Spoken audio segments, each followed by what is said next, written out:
let's try this. There we go. Hi, everyone. Welcome to Little Women. We have a little housekeeping announcement first before we get started. I'm holding someone's keys currently, so if you're missing your car keys, you can pick these up at concessions. Yeah. Now, thank you all for coming to our production of Little Women. Just a reminder, no flash photography is permitted, and please silence your cell phones. There will be snacks at intermission if you want, and thank you for coming. Not yet, hold on. We have to pray, because that's who is at the center of everything we do here at Calvin Christian, so let's pray. Dear Jesus, thank you for bringing us all here safely through the rain, and we ask that you calm any of the nerves that exist for our actors and for our crew. Thank you for the gifts that you have given us, and help us to glorify you in all that we do. In your name we pray, amen.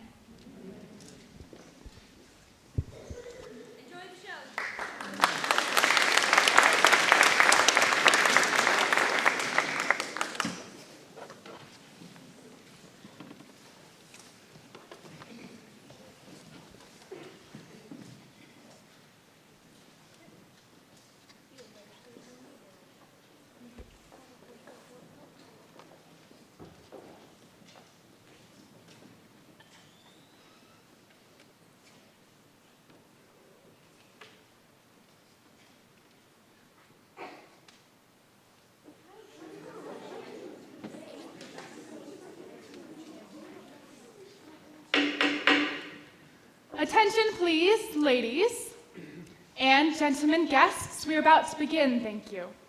As this year's president of the Springfield Ladies Literary Society, I am pleased and delighted to welcome you all to tonight's special program. Our speaker this evening is none other than noted authoress Josephine March, who I'm sure we can all agree needs no introduction, except to say that she is a celebrated champion of women's issues, a dedicated speaker on matters of importance to us all, and a somewhat infamous suffragette. But tonight, I hope we'll be hearing from Josephine March, the literary writer. Her stories and characters have brought us so much fulfillment over the years. She is a national treasure, and we are honored to have her as our guest here in Springfield tonight. Please welcome Josephine March. Thank you for that spirited welcome.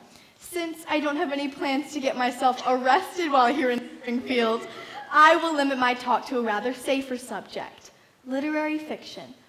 I am often asked why I became a writer, and I've never found a satisfactory answer, except to say that I am who I am, and Jo March always wanted to write. If I can somehow let you see the real Jo March, you will understand why I write. My whole life, I suppose, has been a series of adventures, not the kind one thinks of as dazzling or grand, but the kind that we all experience. And I've learned that such a journey is no less remarkable than the adventures of Odysseus. If I had to pick a moment in time when I first began this journey, it would be the Christmas of 1863. We lived in a town not unlike this one, in a New England far away from the raging war.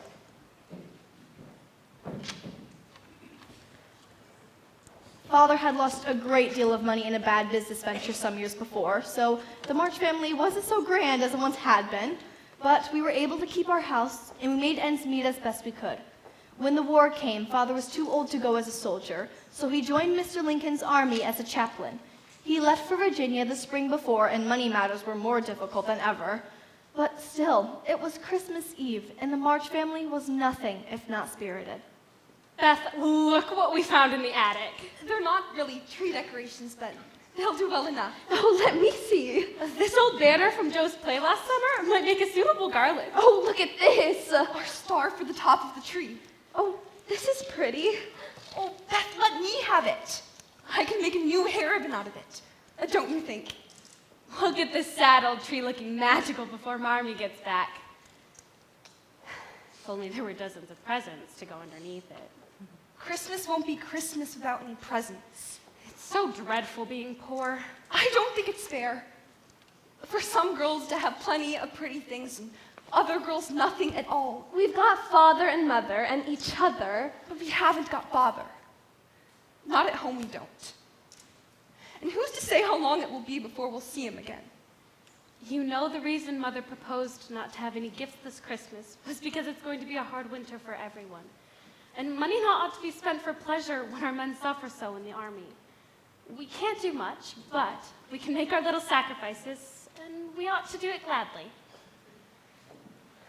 I only wish I felt more glad about it. That is Meg, the oldest and the most practical of the March girls. We all looked up to Meg because she always seemed so responsible.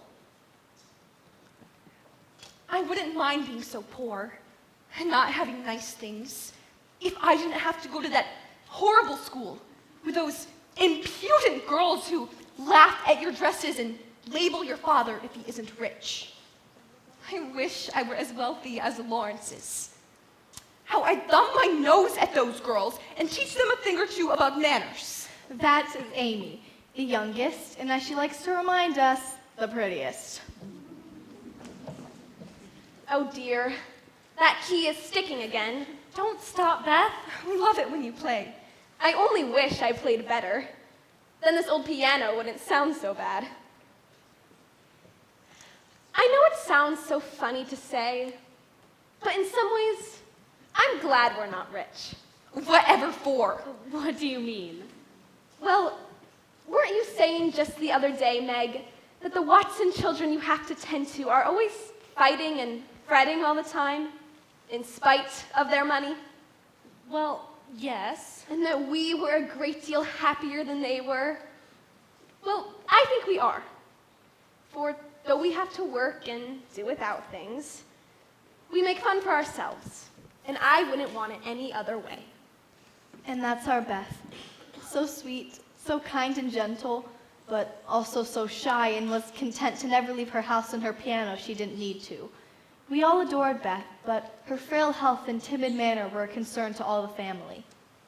Don Pedro, where are ye, thou sniveling swine of a villainous wretch? But the most troubling of the March sisters was undoubtedly myself. Hello, dears. Joe! You're home early. Yes, I escaped.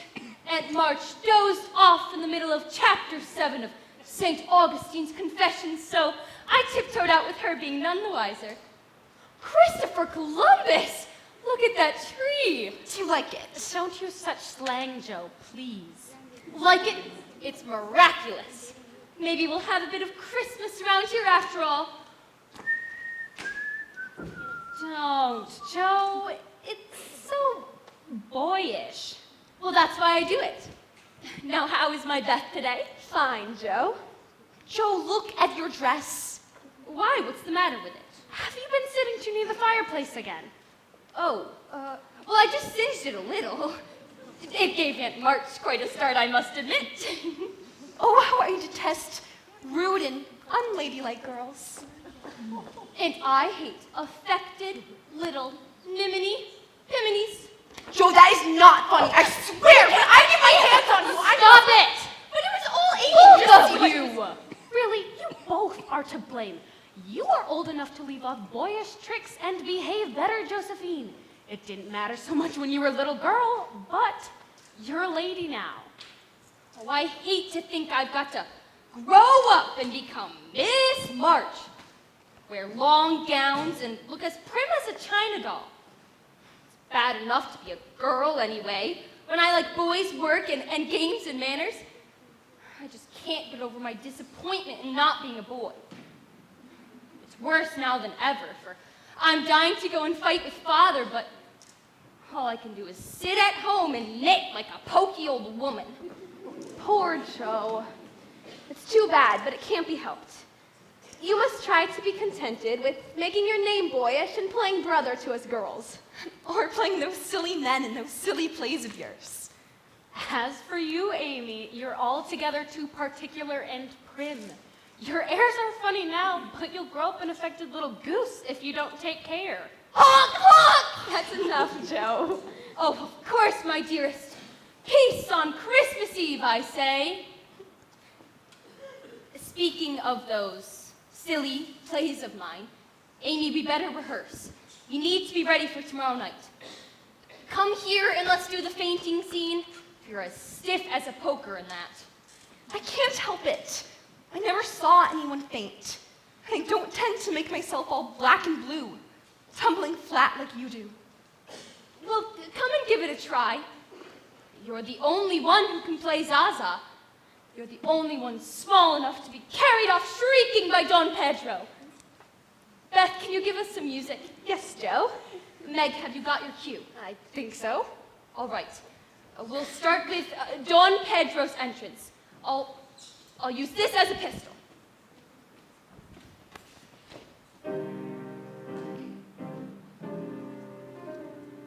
There you are. So the hour of my revenge approaches. Listen carefully, my sweet, and you will hear my hounds as they track down your beloved Rodrigo.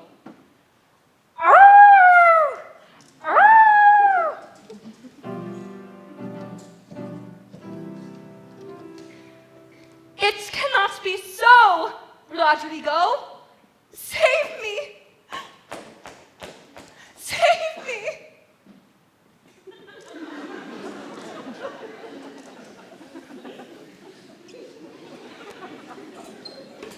No, no, no.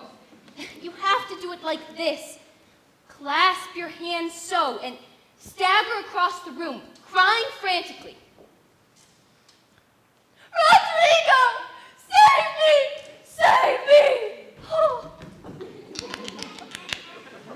You see? Now try it again. Oh, dear.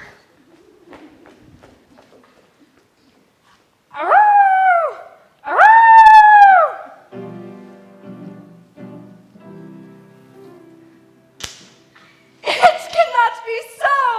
Rodrigo! Save me! Oh, save me!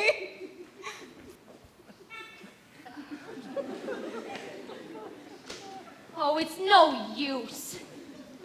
Do your best when the time comes, and if the audience laughs, don't blame me. I don't see how you can write and act such splendid things, Joe. You are regular Shakespeare. Oh, I don't know. But I do think The Witch's Curse, an operatic tragedy, is rather a nice thing. And I'd love to give Macbeth a try, if only we had a trapdoor for Banquo. Is this a dagger I see before me? No, it's that horrid hurricane lamp Aunt March gave us 2 Christmases ago. Glad to find my girls so merry. Marty! We had always called our mother Marmee as far back as I could remember. She was the most unselfish woman I've ever known. Everyone in town admired her, and we thought she was the most splendid mother in the world. Well, my dears, how have you got on today? How was your cold, Beth? And Meg, you look so tired. Were the Watson children in bad sorts today? Was school all right, Amy? And Joe, how did you find Aunt March today? She found her well enough, but left her sleeping. I have a treat for you. A letter! 3 cheers for father. A nice long one. He is well and thinks they shall get through the winter better than he feared. He sends all sorts of loving wishes for Christmas and a special message for you girls. I'll read that part to you. Here it is. Give them all my dear love. My dear love and a kiss. Tell them I think of them, pray for them, and find my best comfort in their affection at all times. A year seems very long to wait before I see them again, but remind them that while we wait, we may all work so that these hard days need not be wasted. I know they'll remember all I said to you, that they'll be loving children to you, will do their duty faithfully, and conquer themselves so beautifully that when I return, I may be fonder and prouder than ever of my little women. Meg is right. I'm a selfish little goose.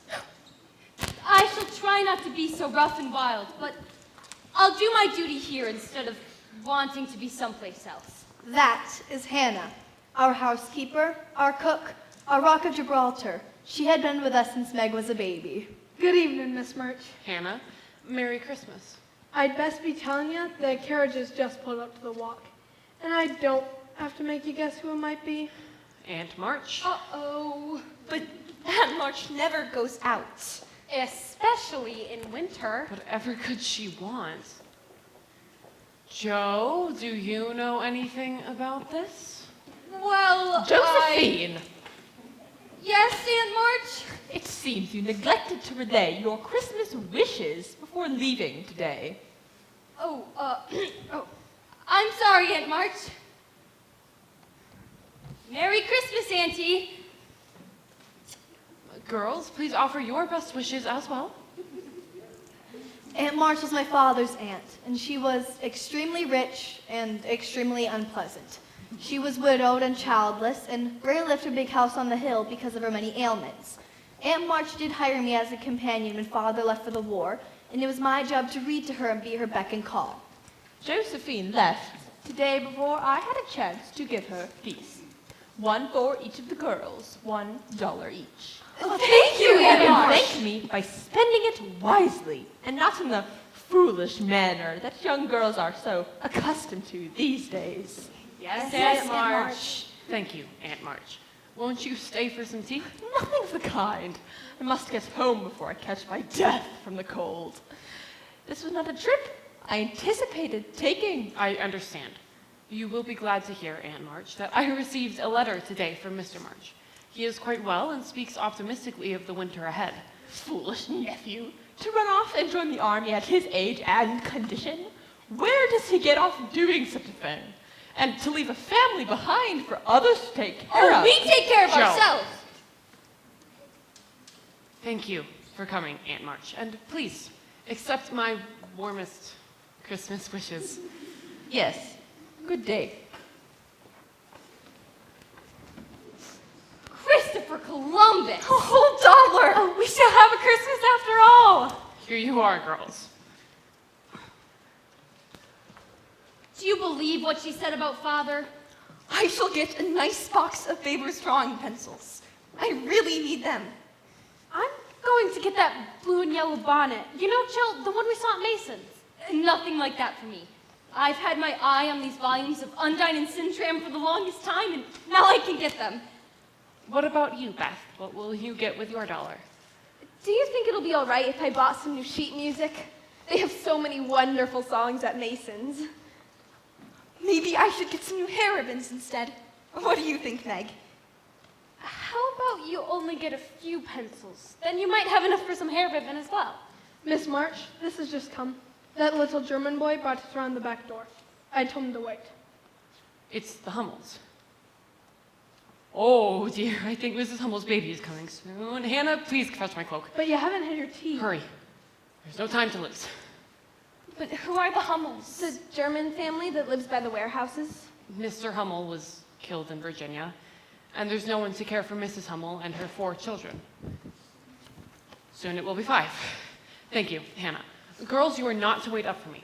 Joe, I put you in charge of the household tonight, and Beth, be sure to take your medicine. Good night, my girls. Good night, Mommy. That poor woman. I don't see why these Hummels had to ruin our Christmas Eve. The Hummels have bigger problems than deciding if they want pencils or hair ribbons. Dear, dear Marmee. Somehow wishing for some new sheet music seems so selfish of me.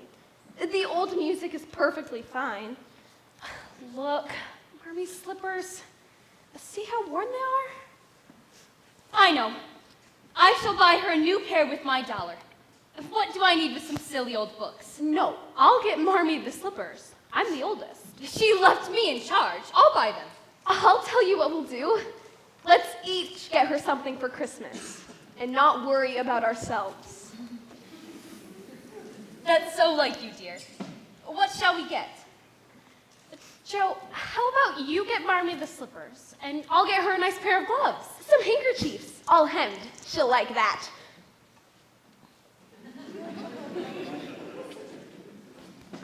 I'll get her a little bottle of cologne.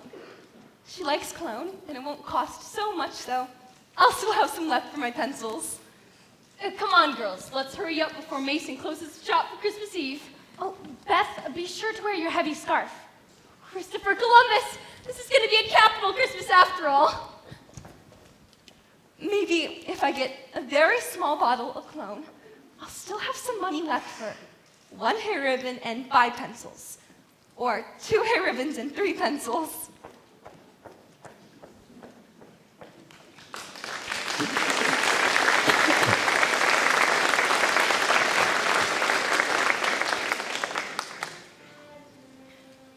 Marmee didn't return that night.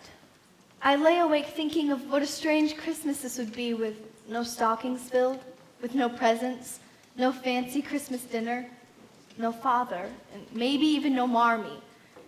Then I thought of Father, far away, and how odd his Christmas would be. I thought of Marmee with the Hummels. And as I finally got sleepy, I felt as though I was starting to see things as an adult does. The thought of it made me shiver, so I pulled the quilt over my head and went to sleep. Merry Christmas, Marmee! Marmee, you have to see my God, It's the best gift ever. Hannah, where's Marmee? Not still with that German family. I suppose so, but I've gone and prepared breakfast all the same. Someone ought to remember it's Christmas around here. Hannah, what's that I smell? Not popovers. And why not? It's a holiday! Oh, Hannah! And sausages and those wheat cakes made with apples from the cellar. Christopher Columbus! Oh, how wonderful. Popovers, I can't believe it. How did you manage? Never you mind. It's all ready, so come on in. I'll not have it go cold on us. 3 cheers for Hannah! Oh, stop your nonsense. Merry Christmas, girls. Marmee! Oh, you have to see what I got. Jason's the best gift I must. Oh, please, open mine. Presents? What, how? With love from us and, though she doesn't know it, compliments of Aunt March. Dear's your dollars? Open mine first. You greedy little thing, let Marmee decide who she'll open first. I'll decide. We'll have breakfast first, then presents. Hannah is right. I will open them in good time. I guess I can wait if you can. Come on, girls, let's eat. What is it, Marmee? Are you all right? Exhausted. That's what she is. Oh, Marmee, sit down right here. I am pretty tired, but I would like to say something before we sit down to eat. What is it? Mrs. Hummel had her baby early this morning. And thank God, the little thing seems healthy enough, but the family, well, 6 of them have no fire and are huddled together in one bed to keep from freezing, and there is no food, and they struggle so. My girls, I want to bring them some firewood before I do anything else this Christmas. Of course, Marmee, and we'll help. And there is something I need to ask all of you. Would you be willing to give the Hummels your Christmas breakfast as a present? I know Hannah has prepared something special, but, well... It's a good thing you came home before we ate it all by our greedy selves. Yes, Marmee. Let's do it. Of course we will. Even the popovers? Certainly the popovers. Let's hurry. Won't the Hummels be surprised? I knew you would do it. Thank you, girls. I'll put some firewood in the cart. Oh, I'll push the cart. Do we have any fresh cream, Hannah? Of course we do. We can warm the wheat cakes by the fire that we make for them. Can I carry the popovers? No. We better let Beth take them just to be safe.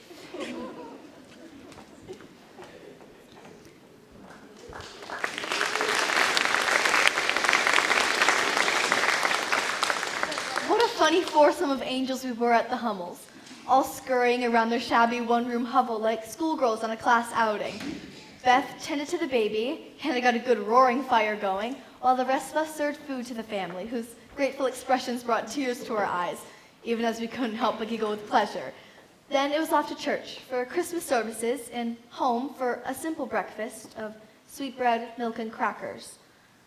All in all, a Christmas with so little, and yet I cannot recall one richer in spirit.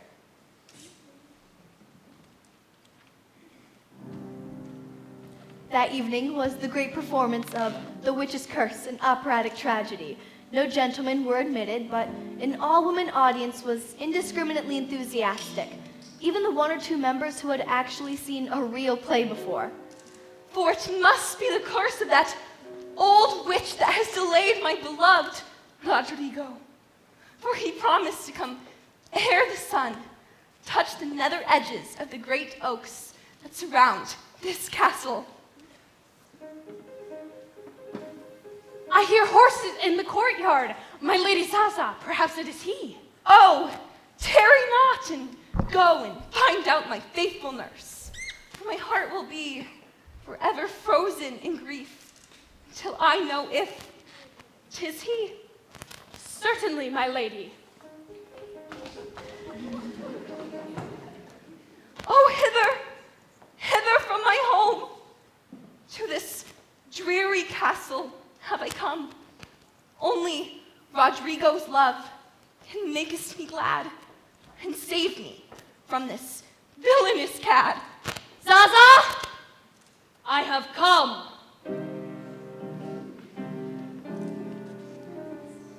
Alas, it is Don Pedro, my heart's scourge and my love's enemy. There you are. So the hour of my revenge approaches. Listen carefully, my sweet, and you will hear my hounds as they track down your beloved Rodrigo.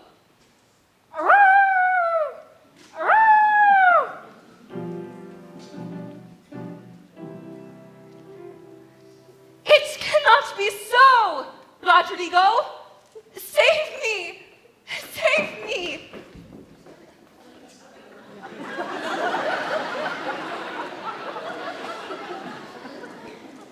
The minion has fainted. But my scheme will secure all for me. Zaza will be mine. Don Pedro, your hour of reckoning has arrived. Rodrigo is coming. Insolent one, my hounds will reduce him to nothing. The sound you just heard was the sound of your hounds retreating. Rodrigo has slain your soldiers in the courtyard. Cursed irony. Then I shall have to destroy the upstart myself. Arise, my lady. Rescue is at hand. Don Pedro, where are ye, thou sniveling swine of a villainous wretch? Draw thy weapon, insidious one. Rodrigo! Let us avert our eyes, my lady, ere our hearts will break. Justice, righteousness, and the honor of my beauteous Zaza. My ever true Rodrigo. It is I. You have not forgotten your Zaza. Act as if everything were all right. I can't. Don't worry, everyone. There's just a little bit more. You'll see. Go on. My dress. My lady, Rodrigo, look. The setting sun is touching the nether edges of the great oaks. Did I not say it would be so? Long live Prince Rodrigo. This sunset brings to sudden end the aged curse the old witch did send. And so we close this valiant tale with heartfelt cheer to wish all thee well. I broke the strap of my shoe.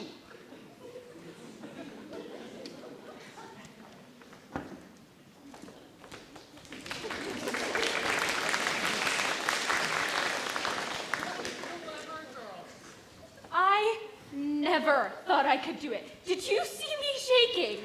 I do wish you'd write less violent plays, Joe. Look at my shoe. I think it's Joe's finest play yet. Oh, I don't know.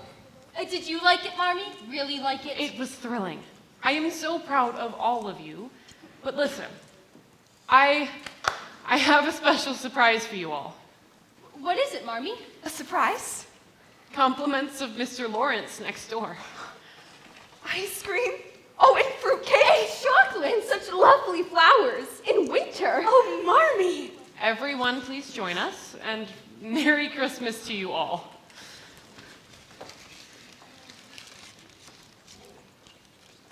Old Mr. Lawrence sent it. I wonder what in the world put such an idea into his head. Hannah told one of his servants about your breakfast party with the Hummels this morning. He is an odd old gentleman, but hearing of it pleased him so. He sent me a note this afternoon asking if he might offer a few trifles in honor of the day. A few trifles? Christopher Columbus!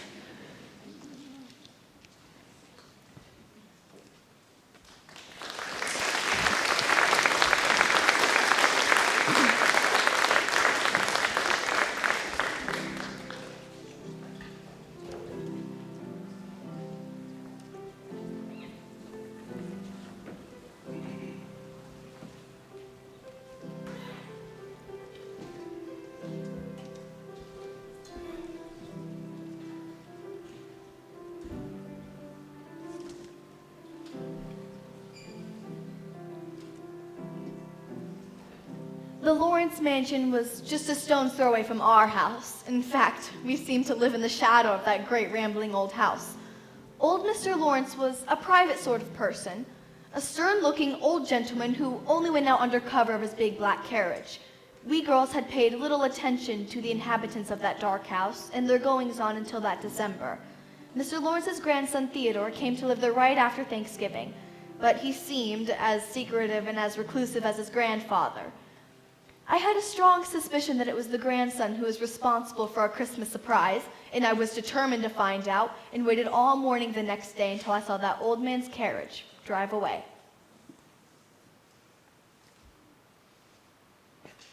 I am so sorry, but you've just missed my grandfather. He's gone into town. Oh, has he? Why, that's so disappointing. Well, I better go then. Excuse Please, me. you mustn't go. Why, you see, Come I in. only came to We thank... never get visitors, you see, and you're Josephine, aren't you? Yes, no, I mean, I'm only Joe. You see, Mr. Lawrence, I only came well, to thank... I'm not Mr. Lawrence. I'm only Laurie. Laurie Lawrence? What an odd name you No, have. no, you see, my name is Theodore Lawrence, but I don't like it much because the fellows at school call me Dora for short, and I made them say Laurie instead. Oh, well, I hate my name, too. Josephine? So sentimental. I just wish everyone would call me Joe instead. So, how did you get the boys at school to stop calling you Dora? I thrashed them. Oh. Well, I can't very well thrash Aunt March, so I suppose I shall have to bear it. This room is capital. Just capital. Boy, what I could do with a room like this. Well, you mean for one of your plays? How do you know about that? I'm awfully alone here, you see, and grandfather likes his books and is quiet, and it gets awfully boring. And sometimes you leave the curtain open at the sitting room window, and I've seen you rehearse. You have? How I wish I could have seen the performance last night, but there were some ladies blocking the view, and I'm sorry, Don't be sorry. See, sometimes when the lamps are lit, it's like looking at a picture. See you all in front of the fire, all gathered around your mother. I haven't got a mother, you know. And is that why you've come to live with your grandfather? Grandfather took me out of school last fall and brought me here to be tutored privately. Grandfather doesn't hold much store in schools and such, so here I am. Well, it must be dull as blazes all alone in a big old house like this. Excuse my slang. Oh, that's quite all right. Christopher Columbus. If I'd known you were interested, I'd have let you play Rodrigo. You would have been smashing. Well, I'd have done my best. I played Macduff at school once. You did? Did you have a trapdoor? Then yield thee, coward, and live to be the show and gaze of the time. And yet, I will try my last before my body. I throw my warlike shield. Lay on, Macduff! Would this have done for Rodrigo? Capital! Yeah! I tell you, Mr. Lawrence, Laurie, we shall never close that curtain again, and I give you leave to look as much as you like. Better yet, you should come over and join us sometime. After all, we are neighbors, not strangers. Well, yes, but Oh, your grandfather. Yes, he does seem a frightful old bird, but I'm sure I shouldn't be afraid of him. grim, true, but he has kind eyes. He's not as handsome as my grandfather was, but I think I like him all the same. Thank you, ma'am. Oh! Grandfather, you're back already. So, you're not afraid of me, huh? Well, You don't think me as handsome as your own grandfather? not quite, sir. And my mouth is grim? Well, a bit, sir. But you like me in spite of it. Yes, I do, sir.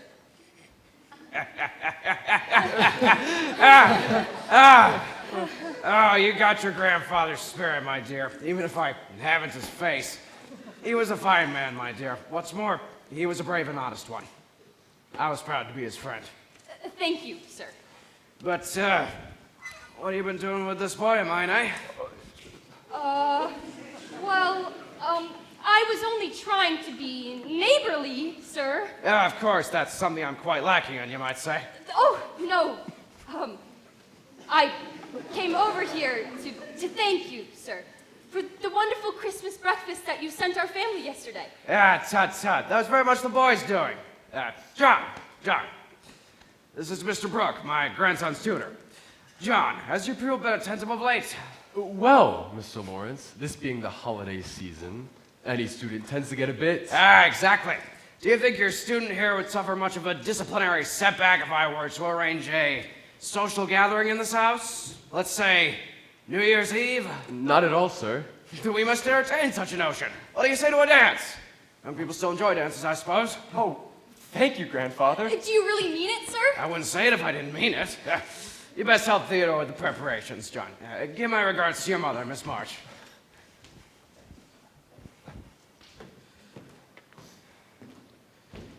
Frightful old bird. Yeah. Miss March, I do think I believe in miracles.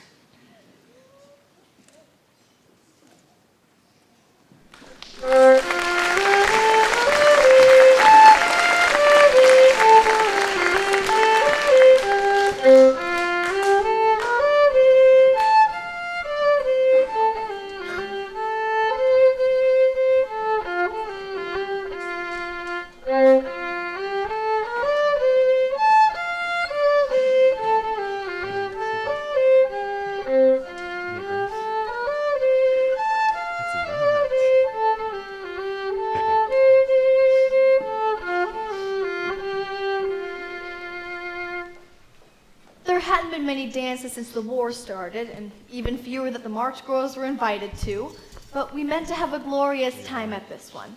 Amy and Beth were considered too young for dancing, but were invited to the supper. As for Meg and I, we were struck with a delightful panic.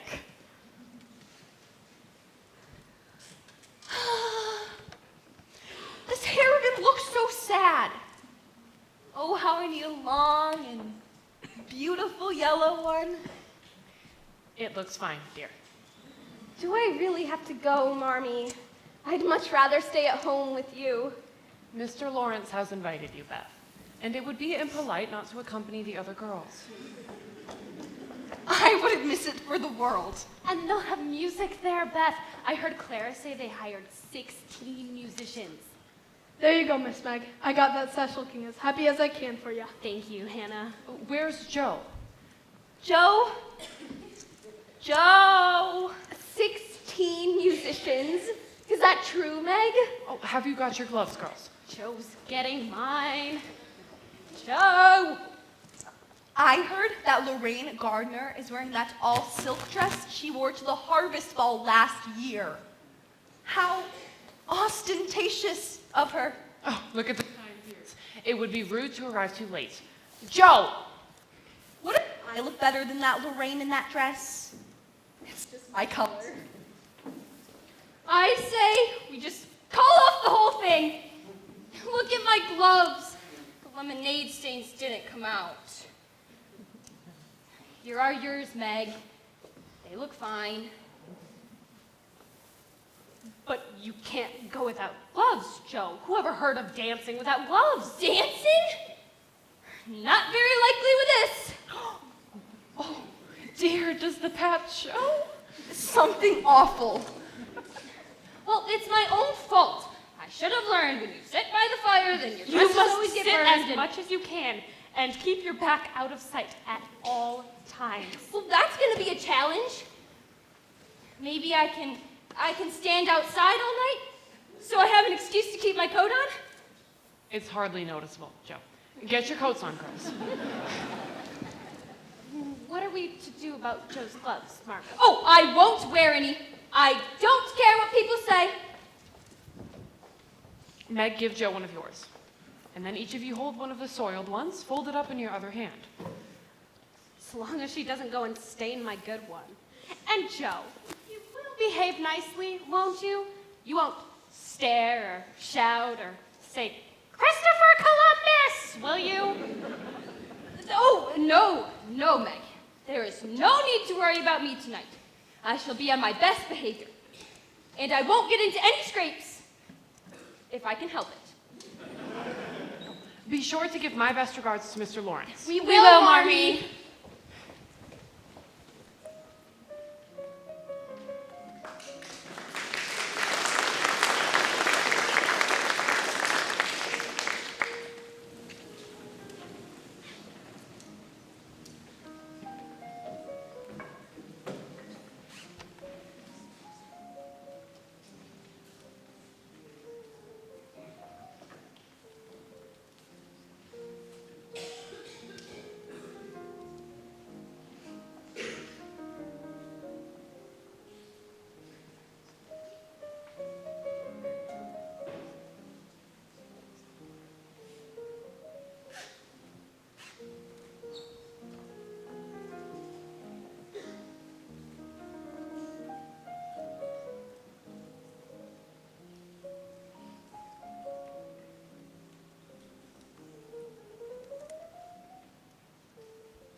Rather stuffy in there, doesn't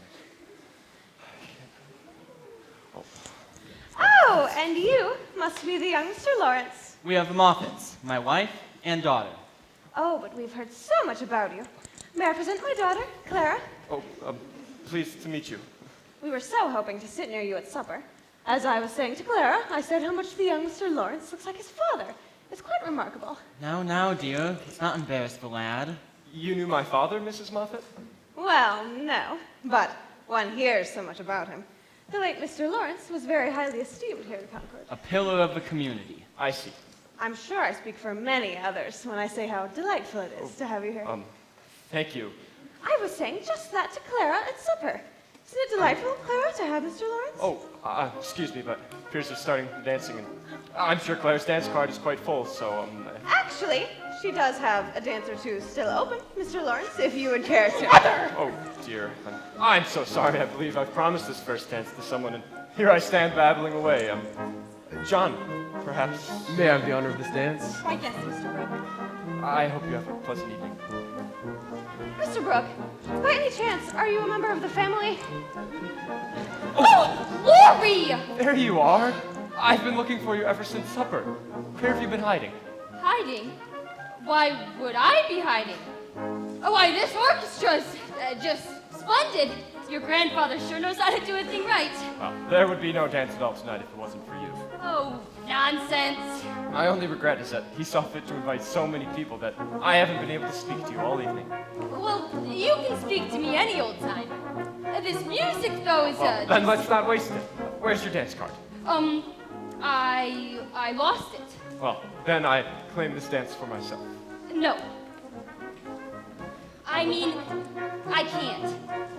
For I told Meg I wouldn't because... Because what?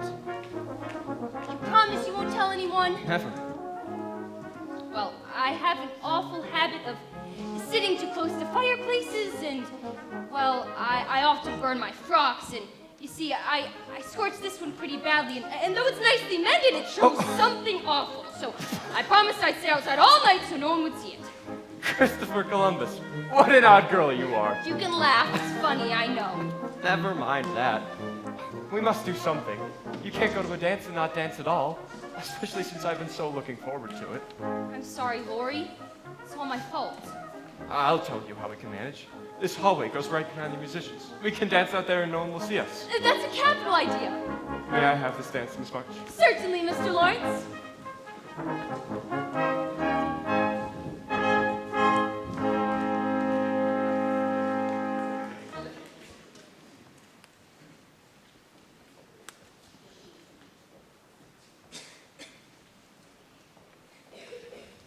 Are you all right, Miss March? Oh, ever so fine. I'm having a marvelous time. It's just that I need a breath of air. It's much cooler out here. I don't mean to keep you, Mr. Brooke. I'd much rather stay out here with you, if you don't mind. I'd hate for you to miss any of the dancing. I fear I shall get more than my fair share of dancing for tonight. That is true. There does seem to be a shortage of young men in there. With the war on, it's to be expected, I suppose.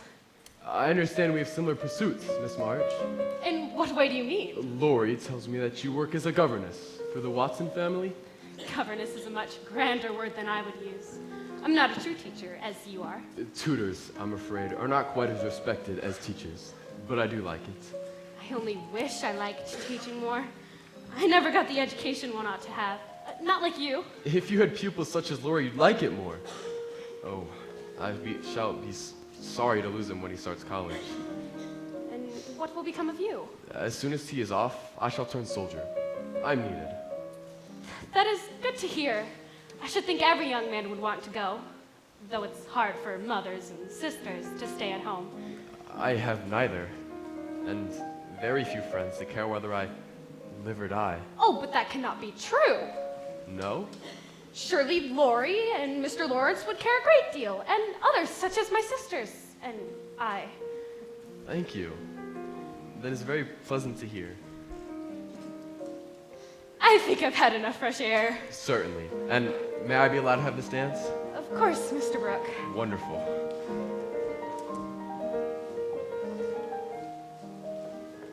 Come back. Someone might see us. Would it be so awful?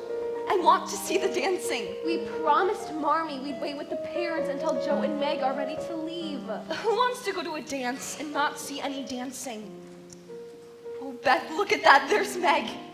And just look at that Lorraine Gardner. Do you see the grand piano at all? should say so. Come and look. It's as big as our dining room. Oh, the music is so lovely. I can't wait until I'm old enough to go dancing. Someone is coming. Let's sit up here on the steps. No one will see.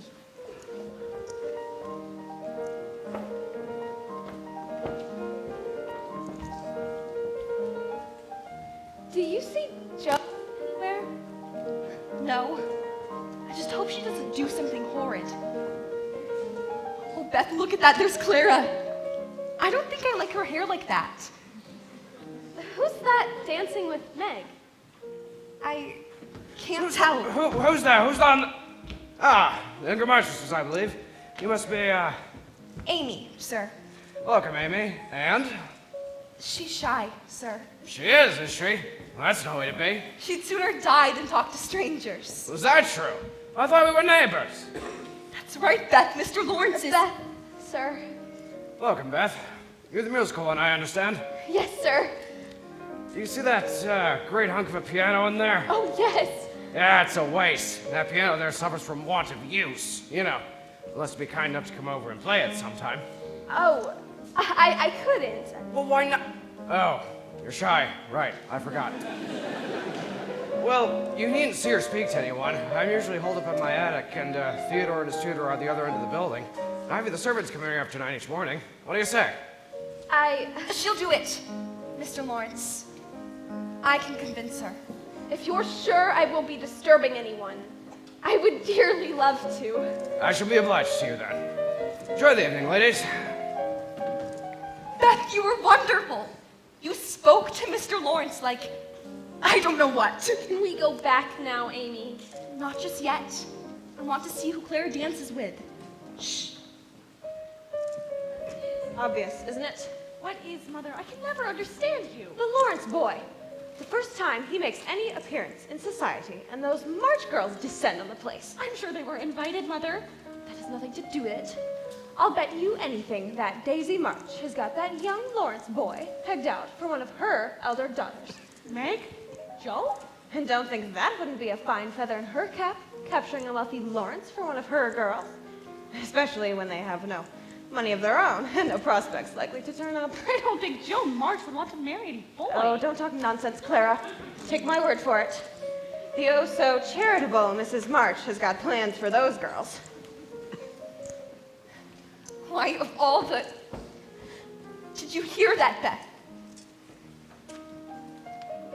Beth. Oh, Beth, you're crying.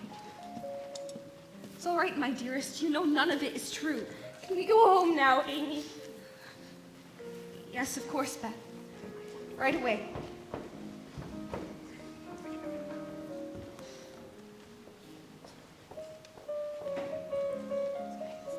Oh, there you two are. I was looking for you in the dining hall, but... Beth, what's the matter? We have to leave, Joe. Right now. Of course. What's the matter with Beth? Can't say. Not here. Let's go and get our coats. Meg. What is it, Joe? Has something happened to Beth? Something has upset her terribly, so we must go home right now.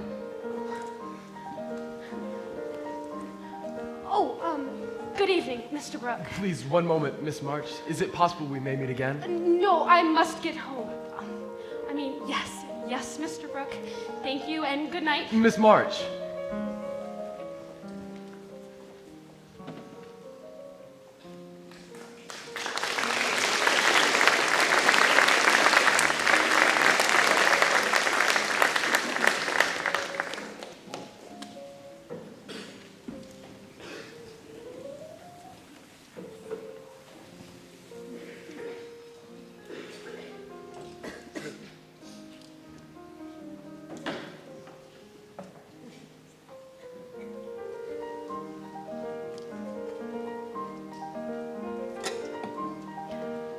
Once we got home, we were able to calm Beth down. Amy told us what they had overheard Mrs. Moffat say. We all fussed and cried and complained and eventually got the younger girls to bed. Then Meg and I went down and told Marmee the whole story. I'm not surprised that it disturbed Beth so. For she is unused to people, but surely the rest of you couldn't take offense at such talk. Take offense? I do indeed. Why, if I had been there instead of Beth, Why do people say such things, Marmee? For any number of reasons you can never fully know. Learn to recognize the value of praise that comes from other people, and don't busy yourself trying to understand their scorn. But, Marmee, do you have plans for us, as Mrs. Moffat said? Yes, my dear. I have a great many. All mothers do, but mine differs somewhat from Mrs. Moffat's, I would suspect.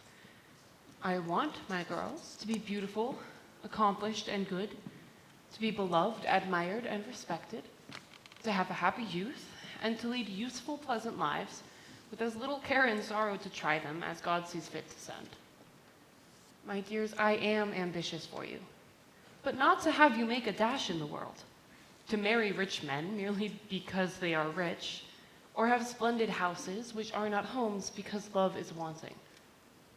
I'd rather see you poor man's wives, if you are beloved, happy, and contented, rather than queens on thrones without self-respect or peace.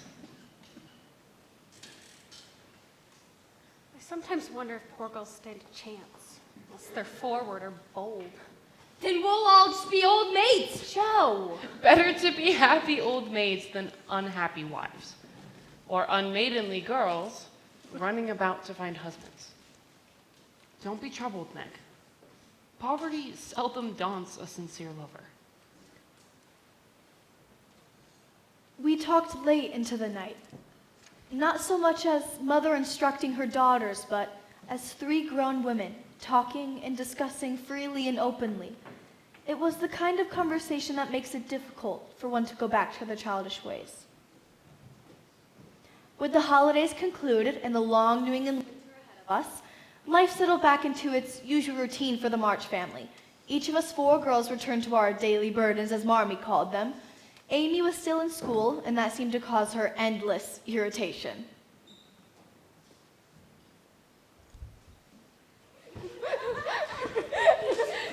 Here she comes. How does she look? Terrible. Simply frightful. Amy. What do you want? What happened? Did Mr. Davis strike you with a stick? Yeah, Did he? Molly says he hits in the back of the hand, so a girl can hardly tie her own hair ribbons. Is that why he kept you after dismissal, Amy? Yeah, was it?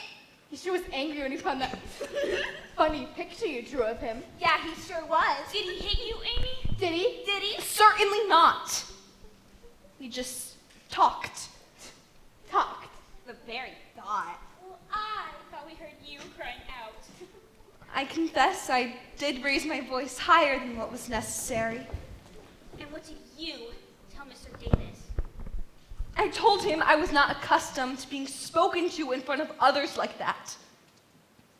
And that if my mother knew about it, she would refuse to let me return to this silly old school.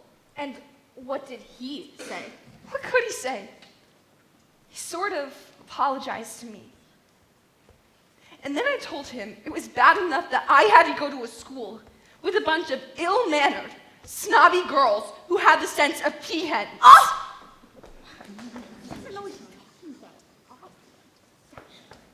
And my hands are just fine, thank you.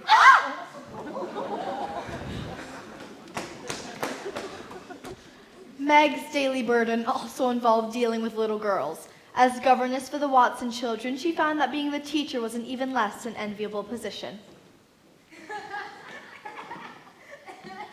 Please pay attention, Sarah. Katie started it. Did not. Please do not quarrel. We're trying to read the new words on page 16. I can't focus with Sarah poking at me all the time. Did not. And my books got all wet when she spilled her tea this afternoon. Did not. Page 16, please. That's the same dress you've worn twice this week. Can't you wear a different one? A prettier one? We are not discussing dresses. It's because she's poor, stupid. Everybody knows it. I'm not stupid. That's enough, Sarah. Katie, please start reading. I heard Mom telling Martha that they're as poor as church mice. All governesses are. I'm not stupid. Enough! Katie, you will start. My burden, of course, was Aunt March. Being her paid companion had many drawbacks. The old woman truly loved being ill and miserable and enjoyed spreading her misery as widely as she could. Josephine! But there was one consolation. Her house had the most marvelous library. Uncle March had been quite the reader and had a fascinating collection of books. Having already decided I was going to be a world-famous writer, I would hide myself away in that library and read every time Aunt March either dozed off to sleep or gossiped with callers. Josephine! Oh, yes, Aunt March? Where have you been? As if I didn't know. I pay you to keep me company, not my late husband's books. What have you there? It's The Bride of Lammermoor by Sir Walter Scott. It's really thrilling, Auntie. We should Rather read- more thrilling than appropriate for a young lady, I imagine. Here, let us reread Mr. Beltram's essays. Let's continue on the one about perseverance. I seem to have napped during the later sessions. Yes, Aunt March.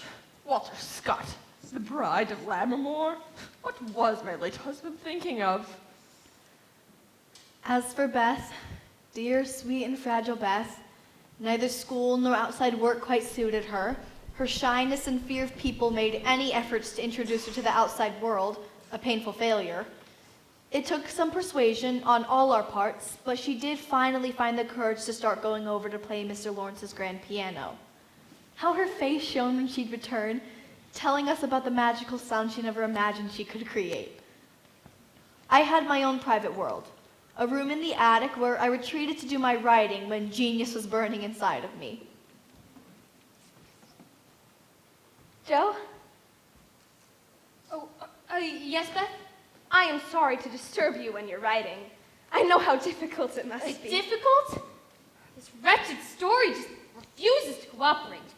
I've got the princess is in the tower, and Ferdinand is in the dungeon, and oh, Christopher Columbus, my brain aches so. I shouldn't bother you then. No, Beth. It seems I've hardly seen you these past few days. I've been busy making these. What is it? Slippers for old Mr. Lawrence. He's been so kind to let me come over and play his piano. I must thank him somehow, and I don't know any other way. So I've needle-pointed this pair of slippers for him. Do you think it'll be all right? Oh, it's a capital idea. And your needlepoint is top-notch. He couldn't help but love them. The only thing is, how do I give them to him? That's easy. The next time you're over there, just tell him that Oh, you no, made... I couldn't. I mean, it would be so forward. How's this, then? You can write a little note, and I'll give them to Laurie. He can give them to his grandfather. He'll set them on his desk when he's out, and there you are. Thank you, Joe. That's what we'll do. That's very lovely wrapping, Beth. Is this one of Amy's hair ribbons I see on top?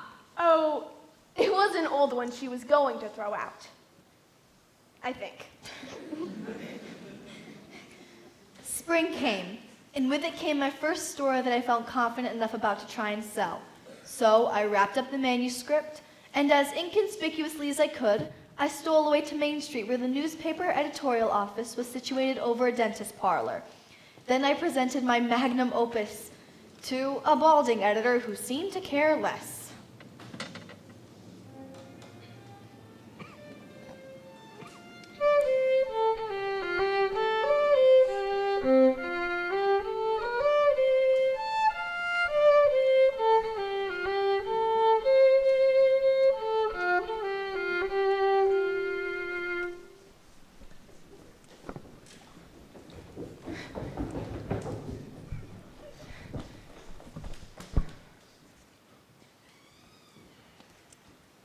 Caught you. Laurie? I've been following you, Miss March, ever since you left your home. No, you haven't. Yes, I have, and for good reason. I haven't seen you in days. You never come out of that old attic of yours. And here the weather has been capital, as you would put it. Well, I've been busy. Well, so when I saw you sneak off, I just I did not sneak off. just had to follow you. And I find you've come to this place. Such a disappointment. And here I thought Joe March had a mysterious, dark secret. No. Stop being such a child. You're older than I am. By 2 months.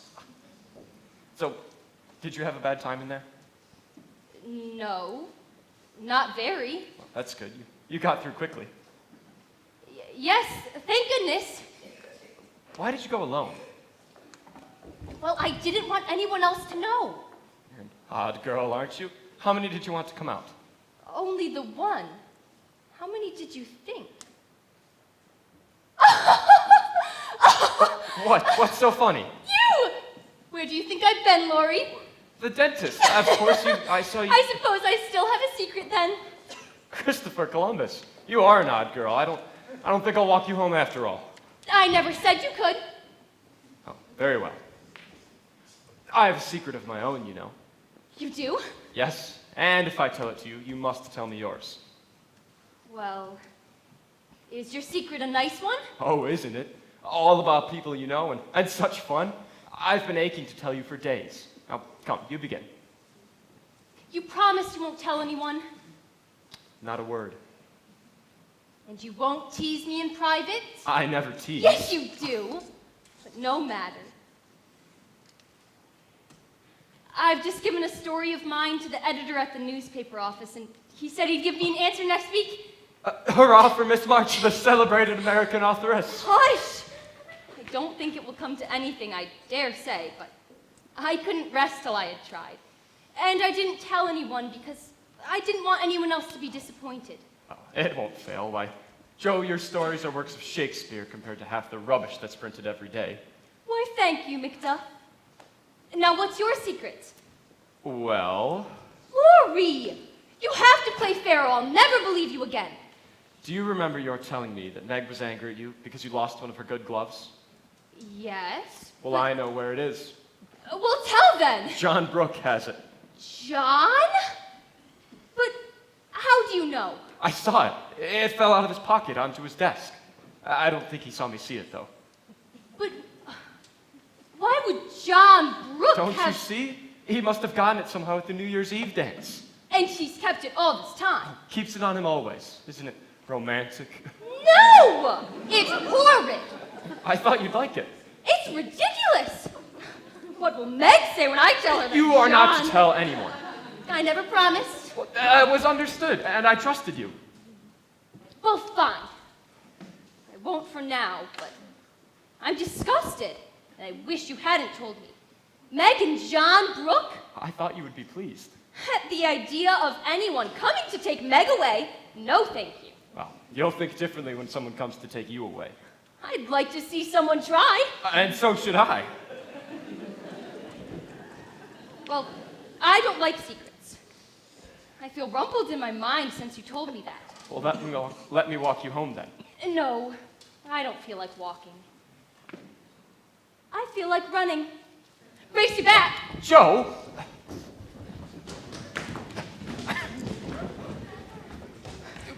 I won! Joe! Good afternoon, Miss March.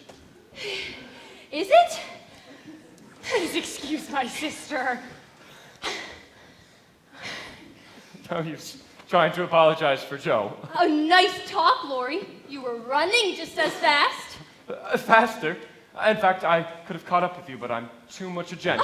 I fear it is I who must apologize for my students' behavior, Miss March. It can ought not to reflect... No Boston nonsense! Joe! I think I'm gonna go inside. Goodbye, Lori. Will you join me, Meg? In a moment. Good afternoon. Mr. Brooke, and thank you for your company. The pleasure was all mine, Miss March. And Mr. Lawrence! I must thank you for this gallop. It was just indescribable. Oh, and the same to you, Miss March. Ta-ta! Oh, ta-ta! Come along. Goodbye. Bye! Joe March, I shall never talk to you again as long as I live. Meg! I was just trying to to have fun with Lori. You're such a child. You and Judge not be together. You know he's just a teacher. It's that boring. Waiting for Beth to come back from Mason's and thought you. Look, a piano. Can you believe such a thing? Is it from? I should say so. Three of his servants were over not 10 minutes ago. What a capital old fellow Mr. Lawrence is. And there's a letter, too. Oh, what does it say? It's addressed to Beth. What can be taking her? I can't wait to see her face. Here she comes. Oh, let me tell her. No, I can tell her. I was there when they brought it. Calm yourselves, girls, or you'll frighten dear Beth. Hush, everybody, here she comes. Marmee, they didn't have any more blue threads, so I got... What has happened? It was delivered while you were out. But... And there's a letter for you. For me? It's from the old gentleman. Oh, read it, Beth. What does it say? We're just dying to know. Oh, you read it, Marmee. I can't.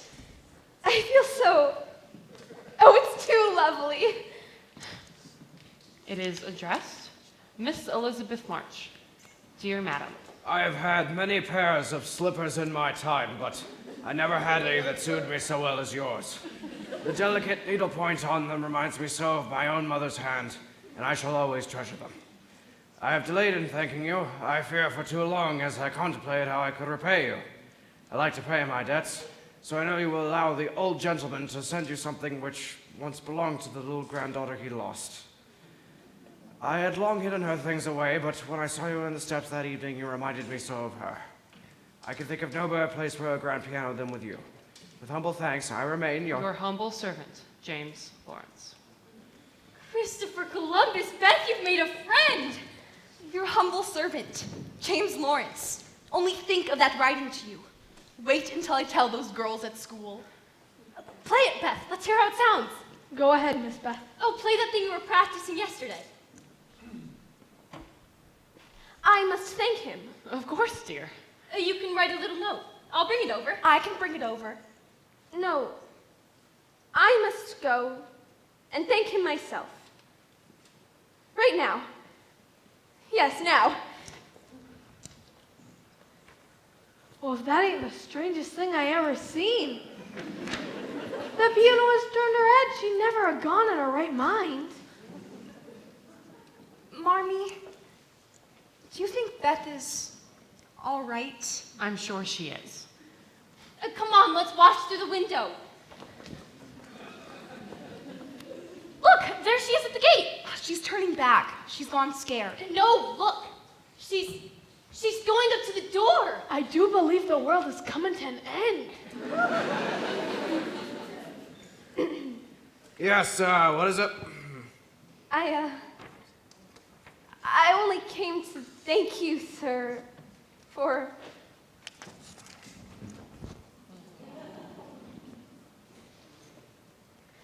Weeks passed, and still, I heard nothing from the newspaper editor.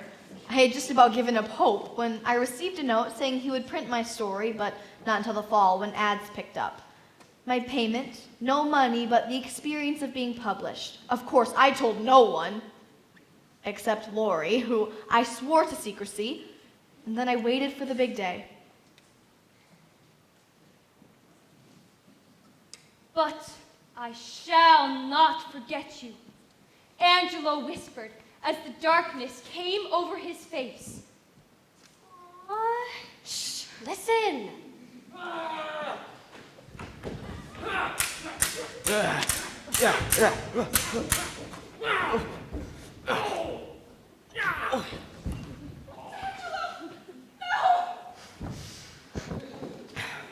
But I shall not forget you. Even as the darkness comes over my face and the sound of the nightingale grows louder. I cannot speak except to cry the name of Angelo. Angelo! Your death will give me the strength that will last me all my life. And as it came time for the nightingale to sing its final song, the name of Angelo parted on her lips, even as did her last breath. Angelo! The end.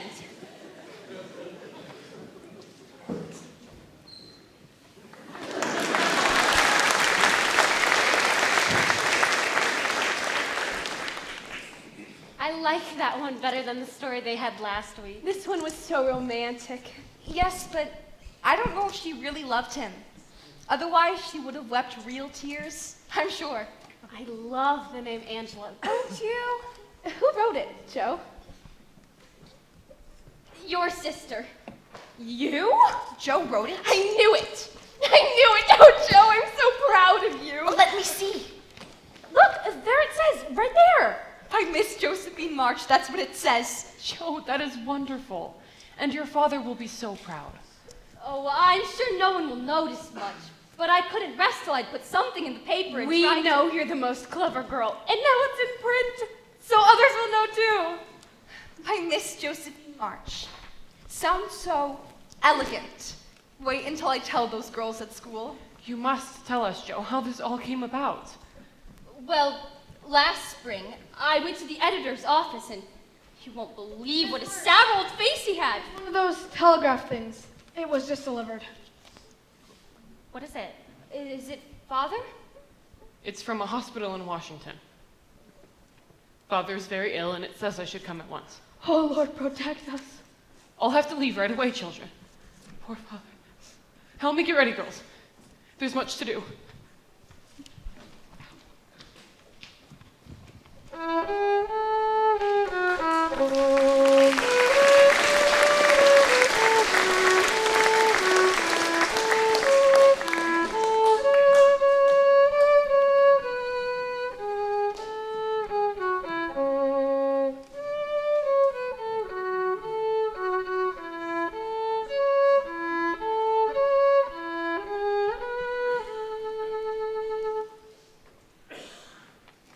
The preparations were made quickly and quietly.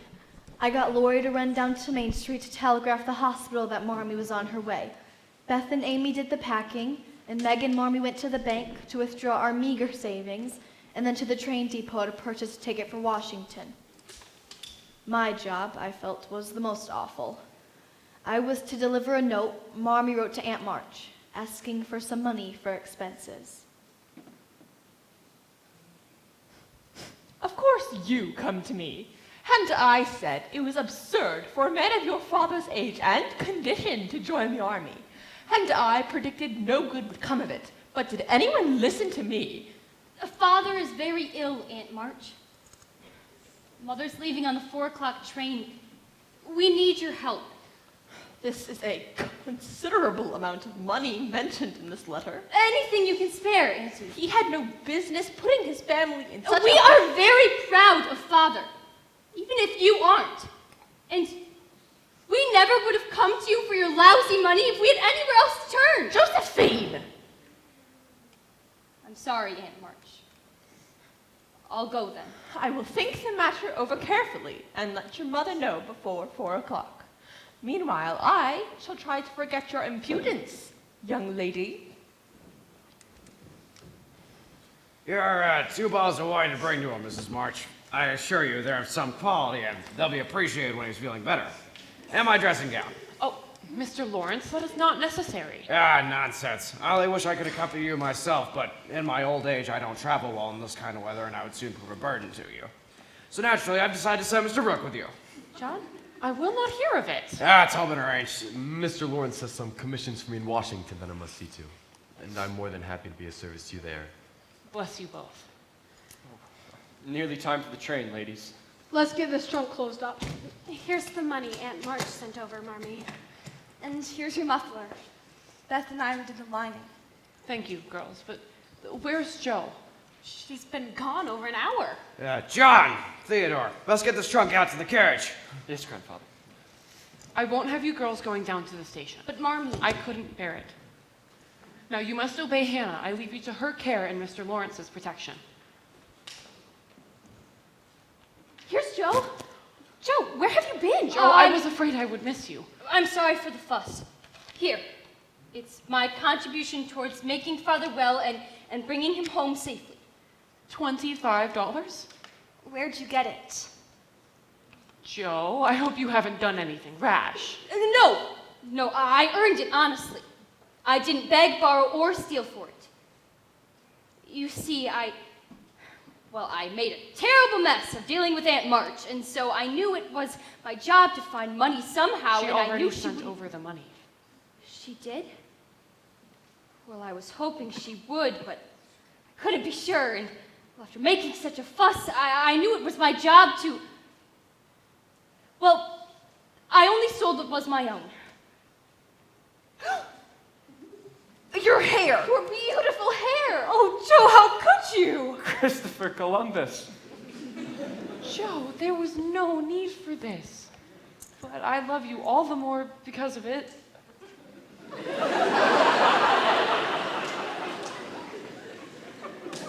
Well, it doesn't affect the fate of the nation or anything. I was walking down Walnut Street and I saw these long tails of hair in the shop window, and, well, I thought, those aren't any better than my hair, and, well, maybe it would do my brain some good to get that heavy mop taken off, and my head feels deliciously light and cool already, and, well, I mean, if it looks a bit boyish now, that's more to my style, right? Joe, you are the darndest girl I ever knew. I will use the money wisely, Joe, for I know what you have done to get it. The train, dear ladies. Goodbye, my darlings. You must each write to me. Every day, Marmee. I will see to it. And be strong, and do not fret, and God will bless us and keep us all. Bye, Marmee. Our love to Father. Don't forget the lunch basket.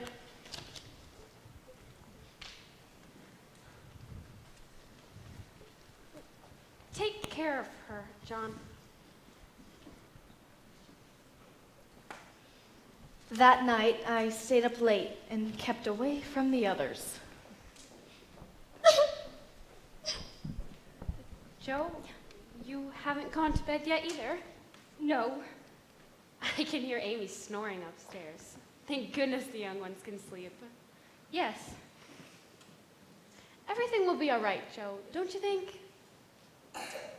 Yes, I see that John Brooke has gone with Marmee to help. Joe, I won't hear you say. He's a good man, Meg. I'm glad that he's with her. Yes. Oh, Meg! What is it, dear? Is it Father? No. And Mother will be all right? I know. What then? It's my hair.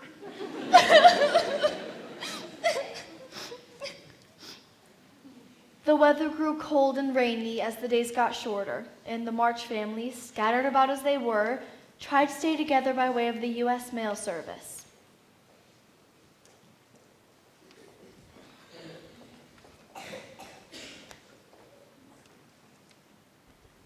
Dearest Mother, how happy your last letter made us all feel. We were so glad to hear that Father was improving that we laughed and cried over it all afternoon long. How kind Mr. Brooke is, and how fortunate that Mr. Lawrence's business detains him near you so long, since he's so useful to you and Father. Ma chère maman, I am behaving myself very well, even though Meg sometimes says otherwise, but I try to keep my peace. Even when Joe acts so unladylike, and I just have to point it out to her. My French lessons are coming along very well, even though Hattie King does disturb me so. When she goes off and talks French real fast to me, when she knows I cannot bonjour or merci like her because I've never been to France, and she has. The sleeves of my all-blue dress were worn out, so Meg put in new ones, but they don't match like I'd wish them to. Dear Mother, I'm going to press some pansies from the garden into this letter for you and Father. They are the last of the summer, for the frost came again last night and the flower beds look so mournful. I have been practicing Morning at Rest on the piano, but it makes me so sad because it was one of Father's favorites. I remember to wind the clocks every day, and I've started going to the Hummels to help with the baby. Mrs. Hummel misses you so, and talks about you all the time, even though I can only understand a little of what she says. My precious Marmee, 3 cheers for Father and his much improved self. We are all behaving ourselves here, more or less. Aunt March grows more cross with the approaching of winter, but I hold my tongue. Honest, I do. Laurie comes over often, and he keeps us in good cheer, for he can be such a silly boy at times. And Mr. Lawrence, he's been so kind to us, playing the father. I think he rather enjoys it. I've tried to write some more, but every time I go up into the attic, I stare at the old furniture, and my brain throbs with idleness. Your daughter, authoress, needs her family home before genius will burn again, I'm afraid. Give my dearest love to Father, and believe me when I say how much we miss you both. Your own, Meg. Adieu. Trey love to Papa, your affectionate daughter, Amy Curtis March. Oh, do come home soon to your loving little Beth. Give Father the lovingest hug that ever was, and kiss yourself a dozen times over from your topsy-turvy Joe.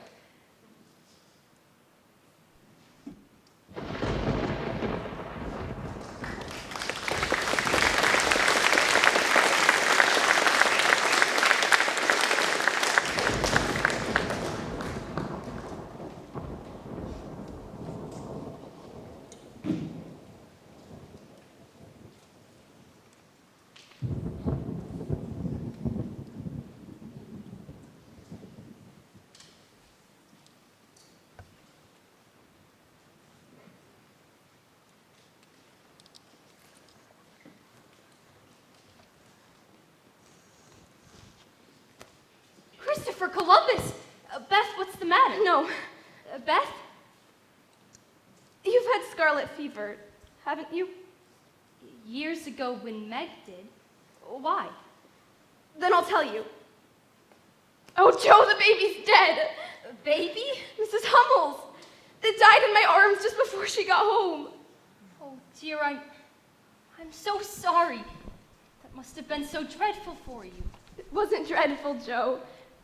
Only so sad. Mrs. Hummel had gone to get the doctor, and I held the baby and was singing to her that lullaby that Marmee always used to.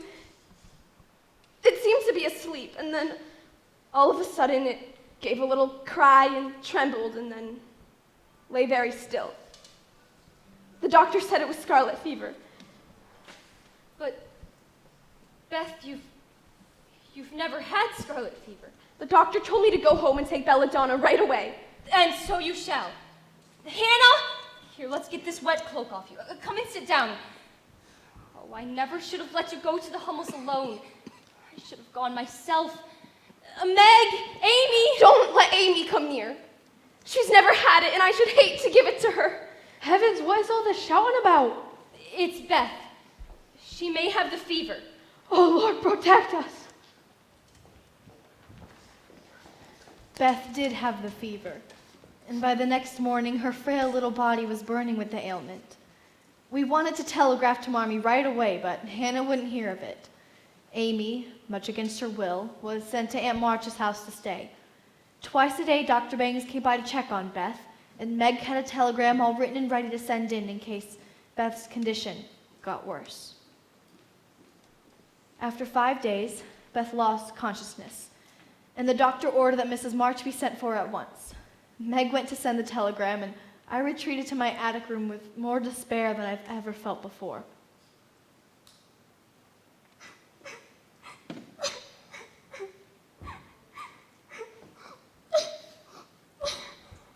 Oh, Joe, what's wrong? Is Beth worse? We've sent for Mother. The doctor told us to. Oh, Joe, it's not as bad as that, is it?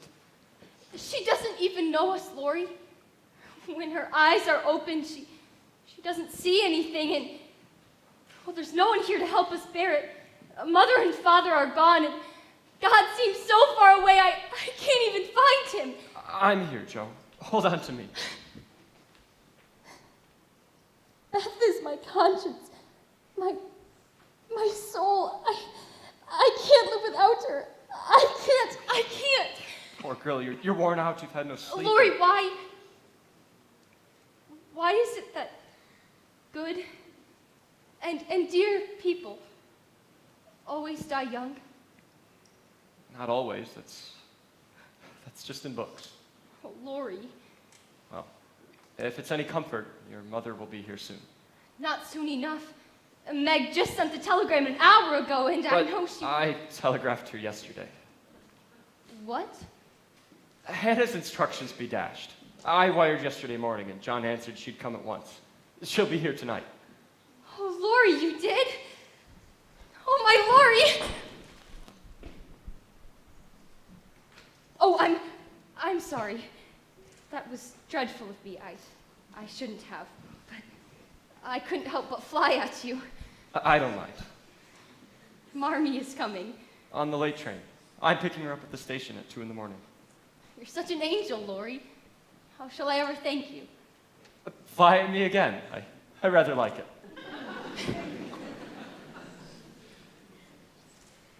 The hours, they ticked by slowly, and there was no change in Beth's condition. If only Marmee would come. If only Marmee would come.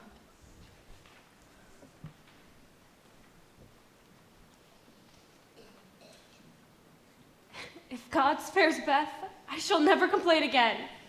If God spares Beth, I shall love and serve him all my life. I wish I had no heart. It aches so.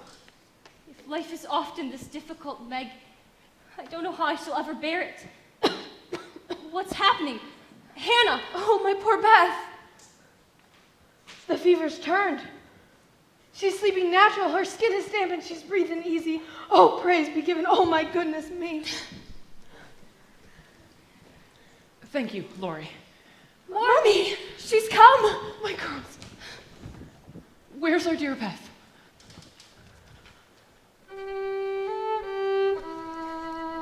Hannah was right. The fever passed, and by morning Beth's eyes were clear and quite bright. With Marmee home and all of us nursing and tending to her, Beth gradually got her strength back. And by Christmas Eve, she was well enough to be brought to join the family.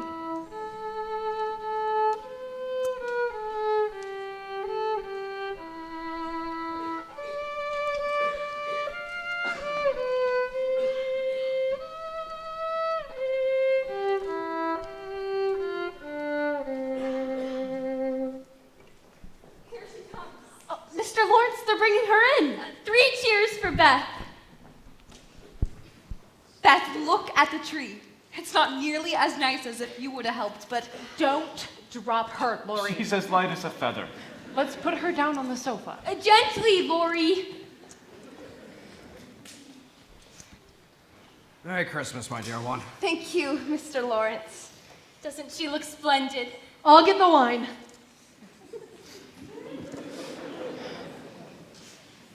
Oh, Beth, Mr. Lawrence has prepared the most marvelous treats. Once again. Well, grandfather can't help himself when it comes to the March girls. Are you comfortable there, my dear? Oh, yes. Here's something to celebrate with. A little taste of this, Miss Beth, and you'll have the color right back in your cheeks. I'll get the special wine glasses. After all, this is Christmas. John? You've returned! I have a special Christmas present for the March family. Father! And so the March family was all together once again. It would be the last time, for the days that followed were filled with new experiences and new people. I can only pause and smile now when I think of that moment in time. That Christmas, 1864. And I frown and I laugh when I think of what would become of those 4 little women.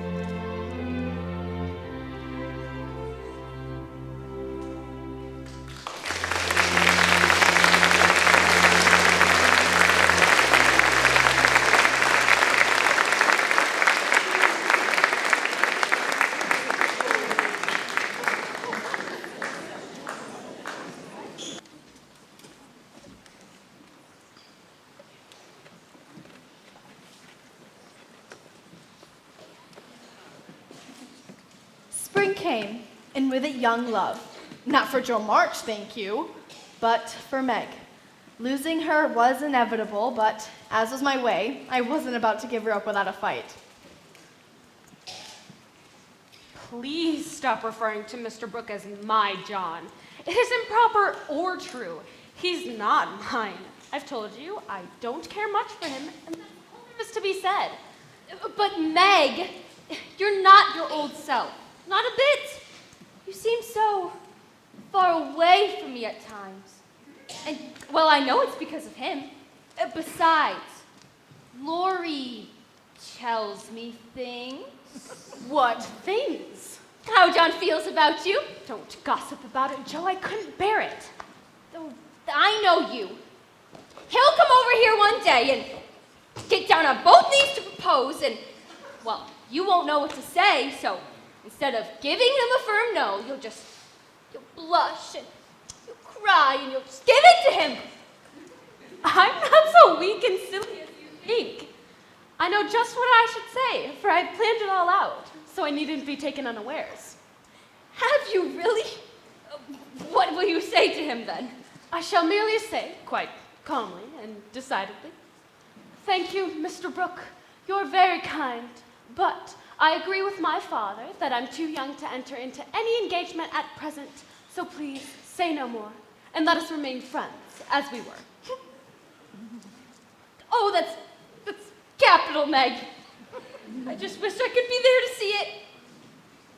What do you mean? Well, he's coming today. I mean, Lori and I think it will be today. Today? Oh, Meg, I'm so glad that you've got it all planned out. Everything will be all right in the end.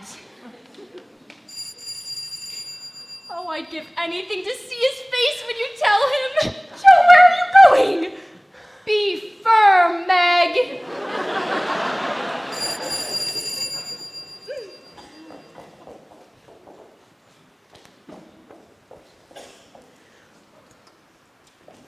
Good afternoon, Miss March. I came to get my umbrella that I left. That is to see how your father finds himself today.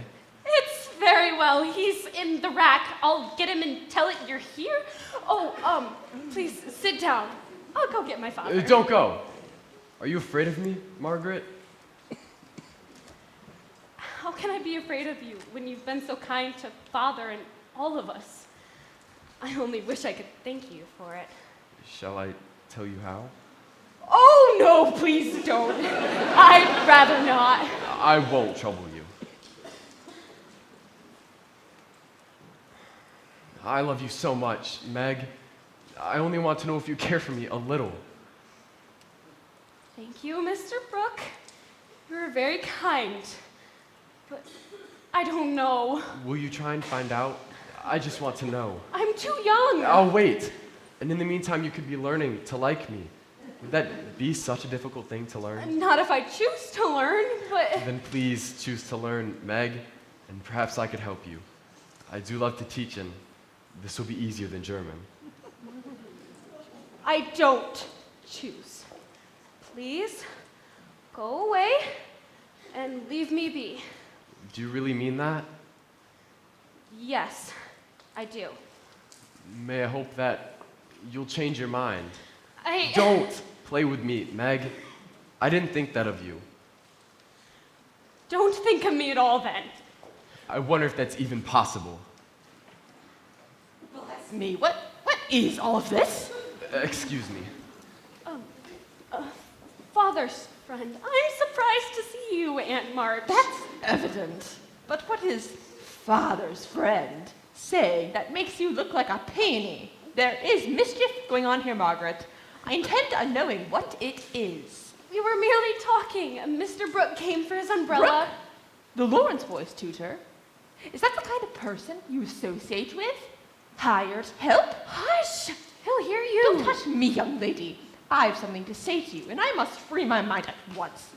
Tell me, do you mean to go and marry this person? For if you do, not one penny of my money ever goes to you. Remember that, and be a sensible girl. I shall marry whom I please, Aunt March. And you can leave your money to whoever you like. Highty-tighty! Is that the way you take my advice, miss? You'll be sorry for it by and by when you've tried love in a shabby little cottage and found it a failure. Can't be any worse than what some people find in big houses. Now, Meg, my dear, be reasonable and take my advice. I mean it kindly. I don't want you to spoil your whole life by making a mistake at the beginning. You ought to marry well and help your family. It's your duty to make a rich match. Mother and father don't think so. They like John, even though he's poor. Your parents, my dear, have no more worldly wisdom than two babies. I'm glad of it. This tutor has no money, no respectable relations. I understand, no prospects. John is good and wise. He's got heaps of talent, and he's sure to get on. Everyone likes and respects him, and I'm proud to think that he cares for me, though I'm poor and young and silly. He knows you have rich relations, my child. That's the secret to his liking, I suspect. Aunt March, how dare you say such a thing?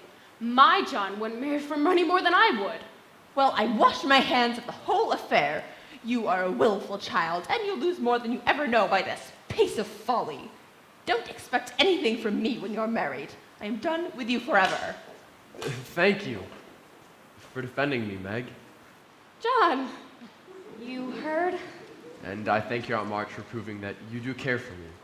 A little. I didn't realize how much until she said all those awful things about you. And I needn't go away, No. but may stay and be happy. Yes, John. Meg, what did he say when you... Christopher Columbus! They were married that summer, and though I was resigned to it, I couldn't help but blame Aunt March for it all. The war finally came to an end, and Father was hired as assistant minister at the church. Meg and John settled in a small house not far away, and before a year passed, they had twins, a boy and a girl. Everyone was thrilled, except Aunt March, who found it excessive. I no longer worked for a rich relative. During her stay there while Beth was ill, Amy made a more favorable impression on Aunt March than I ever did. Soon Amy was reading to the old woman. Beth's frail health was much the worse for her, bout with scarlet fever, and she was able to help Hannah less and less. But her pure and open spirit was unchanged. As for myself, my writing occupied more and more of my time, and I managed to sell a story often enough to contribute substantially to the family. But with Laurie away at college and Meg out of the house, life seemed quieter and much less fun. Maybe I was finally growing up.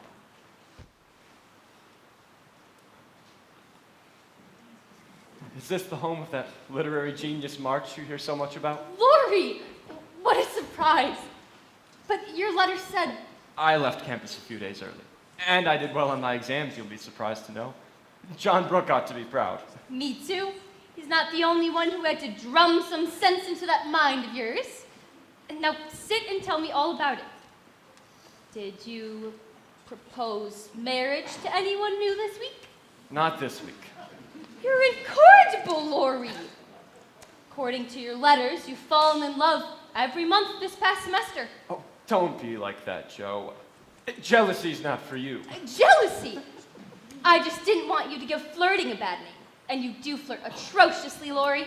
I'm learning. Besides, I'm really glad you can't flirt, Joe. It's refreshing, in fact, to see a sensible, straightforward girl who can be jolly and kind without making a fool of herself. Why, yes. I've grown very mature and dignified since you've been away. You have? I see you've burnt the hem of that dress as well. Well, that couldn't be helped. And I heard you gave Amy a mild shock by racing all the way to church on Easter Sunday. I was late! Besides, it was a luscious day. You haven't changed. But you have. Why are you looking at me in that way? In what way? That painfully serious way? Is it so obvious? Laurie, what is it? I must say it, Joe, and you must hear me. It's no use. We've got to have it out. I don't think I like this conversation. But say what you like. I'll listen. I have loved you ever since I have known you, Joe. I always have, and I couldn't help it. And I've tried to show you in the past, but you wouldn't let me. Lori, I wish to save you this. I only wanted you to understand that I don't... I know, but it only made me love you all the more. And being away at college these 2 years, meeting so many new people, seeing what other girls are like, it only made me want to be with you. And I've waited, and I've hoped, even though I'm not half good enough for you. Yes, you are. You're a great deal too good for me. And I'm so proud of you, and I'm fond of you, and so grateful to you. But I don't love you the way that you want me to. I've tried, but I can't change the feeling. It would be a lie to say I do when I don't. Really? Truly, Joe? Really, truly, dear. Oh, I'm so sorry. I'm so dreadfully sorry. I wish you wouldn't take it so hard. Well, how am I supposed to take it, Joe? We aren't children anymore. We aren't playing a game. We cannot always remain as we were. Can't we? I suppose not. Well, I suppose there is one very logical explanation for your lack of feeling for me. There is? There's somebody else that you love. Is there? Wild old Joe March, who'd have me? No, Lori. There's no one else. I have no idea of going off and loving anyone else. But you will someday, and what will become of me? You'll love someone too, like a sensible boy, and you'll forget all this trouble. Someone kind and lovely, who won't make you feel ashamed. Someone elegant, not odd Joe March with her scribbling in her awkward ways. Anything more?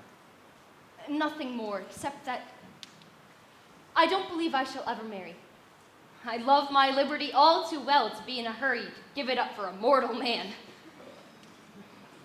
I know better. You may think so now, but there will come a time, sooner than you think, where you'll meet someone.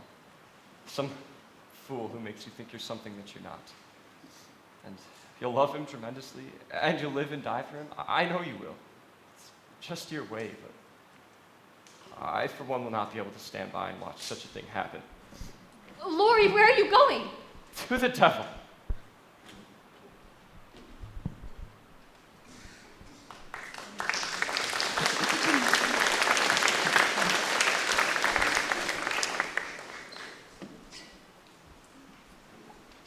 You asked me the other day, Marmee, what my wishes were?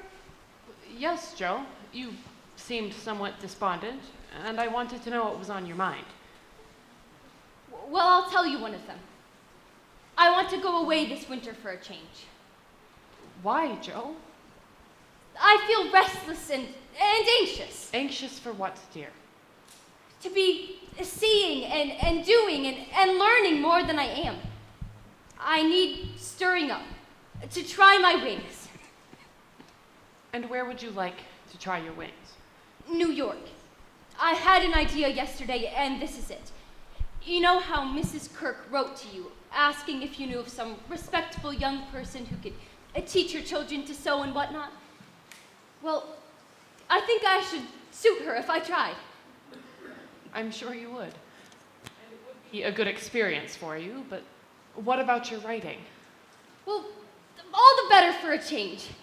I've grown so stale. In New York, I shall see new things and get new ideas. I'm sure you will. But are these your only reasons for this sudden fancy? No, Marmee. It's Lori, isn't it? Yes. You don't care for him in the way it is evident he cares for you. No, I love the dear boy, as I always have, but no, not in the way that he wishes me to. I'm glad of that, Joe. You are? Yes, because I don't think you are suited to one another. As friends, you are very happy together, but I fear you are too much alike, and too fond of freedom, not to mention your strong wills, to ever be truly happy as husband and wife. So you're not mad? I mean, Aunt March would have a conniption fit if she knew I were tossing off Lawrence. Well, let's put it this way. Mrs. Moffat will have reason for hope for her Clara. Oh, Marmee. Let's discuss your New York idea with Father tonight after dinner. So the plans were made to send Joe March out into the wide, wide world. Mrs. Kirk gladly accepted me, and all of my travel arrangements were made. But leaving Beth was the most difficult part of my plan. I shall write to you, and I'll tell you about everything. Every day if I can, and you'll have wonderful letters to keep you company, rather than just moody old Joe like you have now. I'm so happy for you, Joe. Are you, my dear? I've always known that one day you would have to go off and leave this place to become a great writer.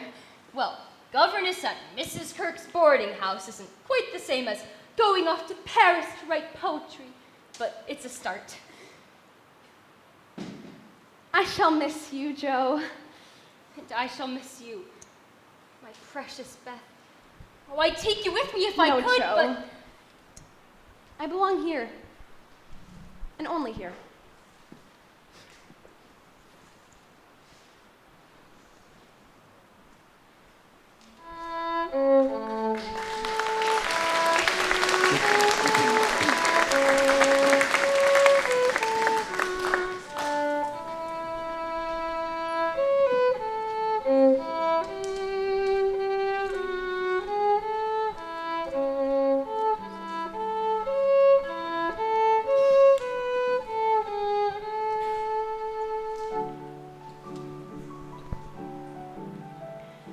I arrived in New York, so timid and nervous that no one from home would have recognized their wild Joe. But once in Mrs. Kirk's boarding house, I felt a little more sure of myself.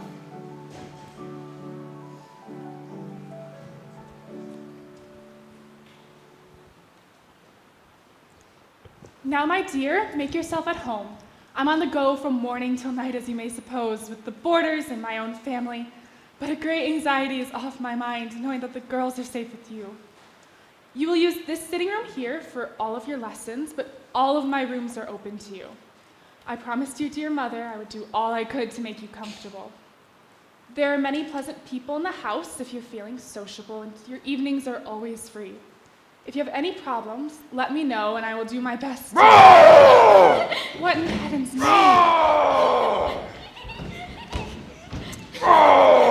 Girls, what are you doing to the professor? Oh, Mrs. Kirk. I'm afraid I'm to blame. He's really a bit. Mama, didn't I tell you that? Stop that immediately. My turn. I'm afraid not, Miss Kitty. You're disturbing all the boarders. What will Miss March think of us, I shouldn't wonder. Josephine, these are my girls, Minnie and Kitty. Girls, say hello to Miss March. Hello.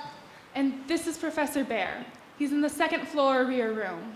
I must apologize for my rude behavior, Miss March. Oh, not at all. I've been told I do a pretty good bear impression myself. You see, Mrs. Kirk, the children were teasing me again about my name.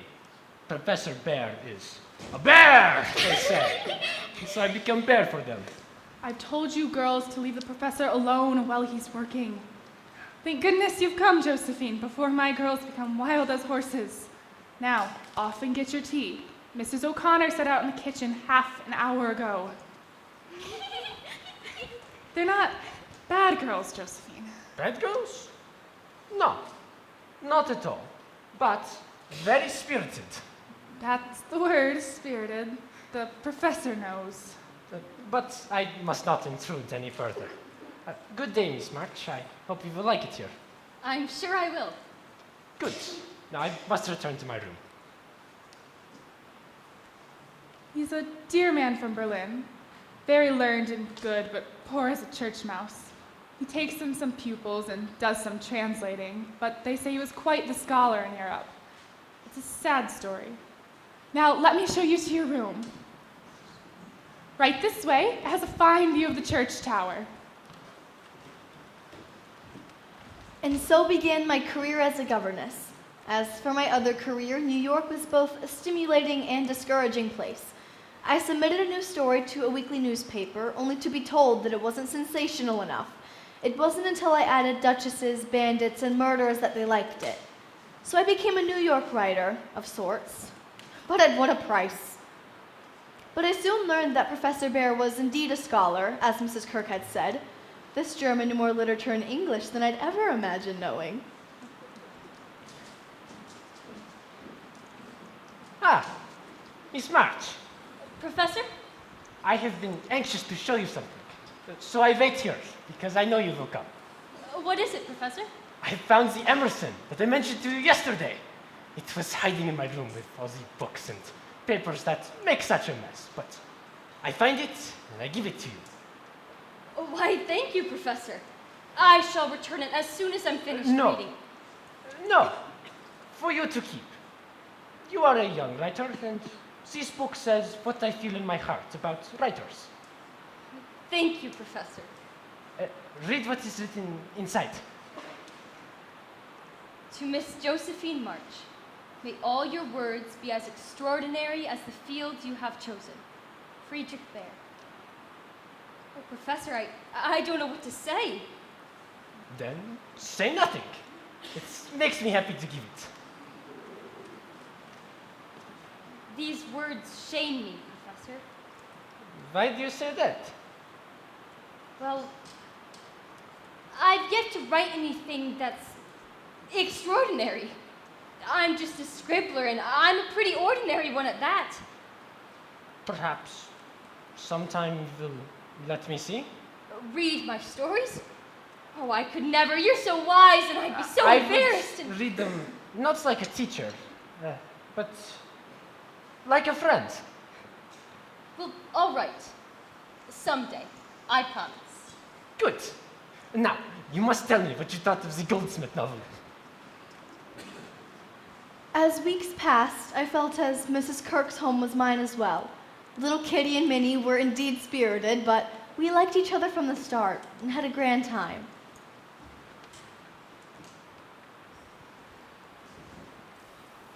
Eight plus 8 equals 16. 9 plus 9 equals 18.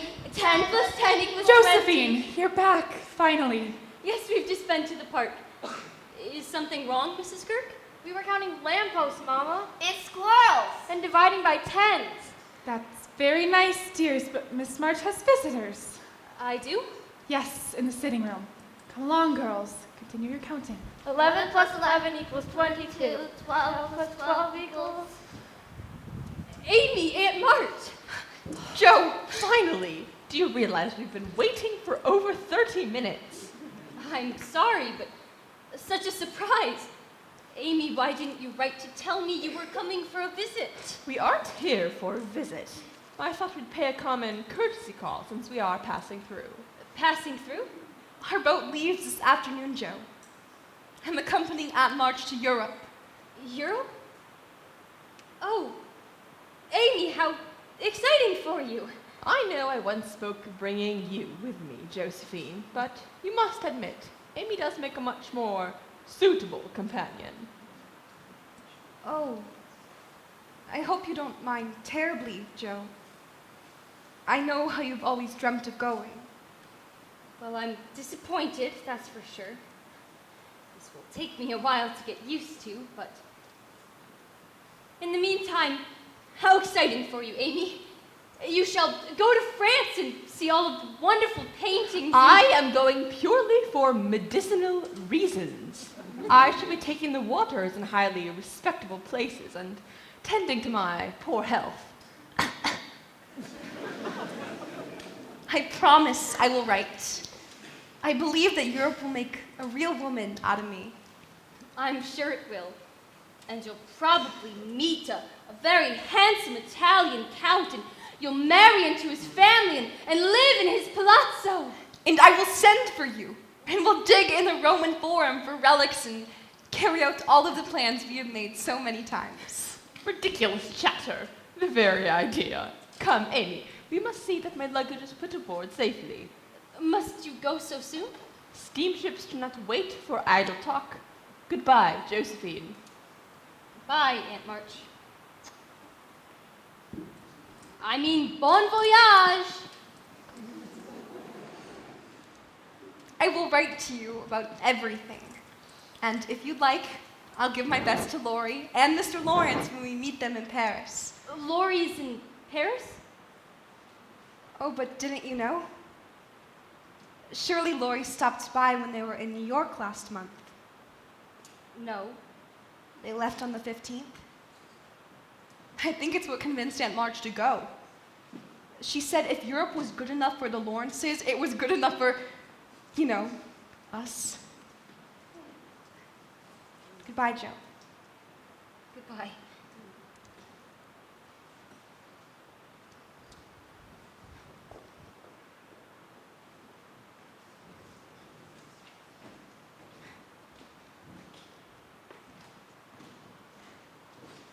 Miss Joe.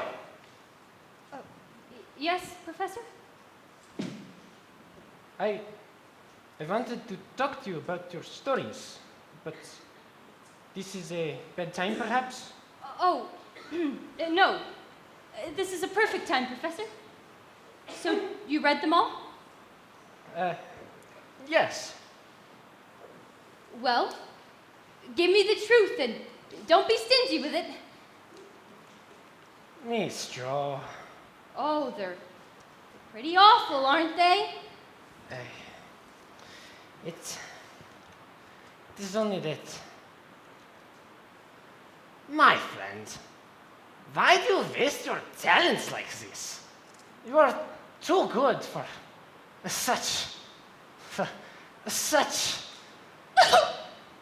Oh, I am so cruel. I do not know my place. No. No, Professor, it's not you. It's just that. Tell me, my friend. Well, it's just that Amy is off to Europe with Aunt March. When, for years she told me she'd take me, and then I find out that Laurie was in New York and he didn't even stop to call on me, and Laurie? This is the friend you have told me so much about? Yes. He must be a very foolish man to do such a thing. No, Professor. I'm the fool. I deserve everything that's happened to me. And you know what? You're right. I should be ashamed of my stories.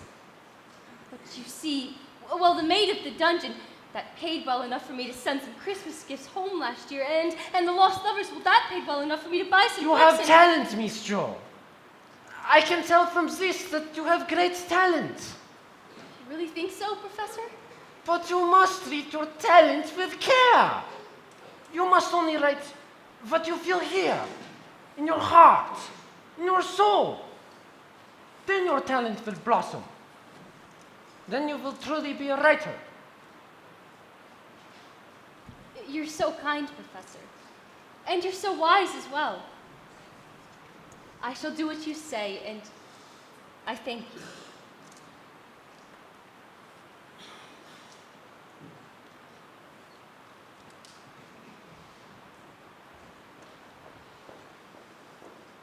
Ma chère Josephine, Paris is très magnifique. I'm having such a delightful time, and even Aunt March has to agree, on occasion, that there certainly is something to France. For they have such a respect for the old and old-fashioned things. On sunny days, I'm in the Tuileries Gardens, and rainy days, I'm in the Louvre, reveling in the pictures. I'm cultivating my eye and taste as fast as I can. Laurie makes fun of me, but he is so très fou sometimes.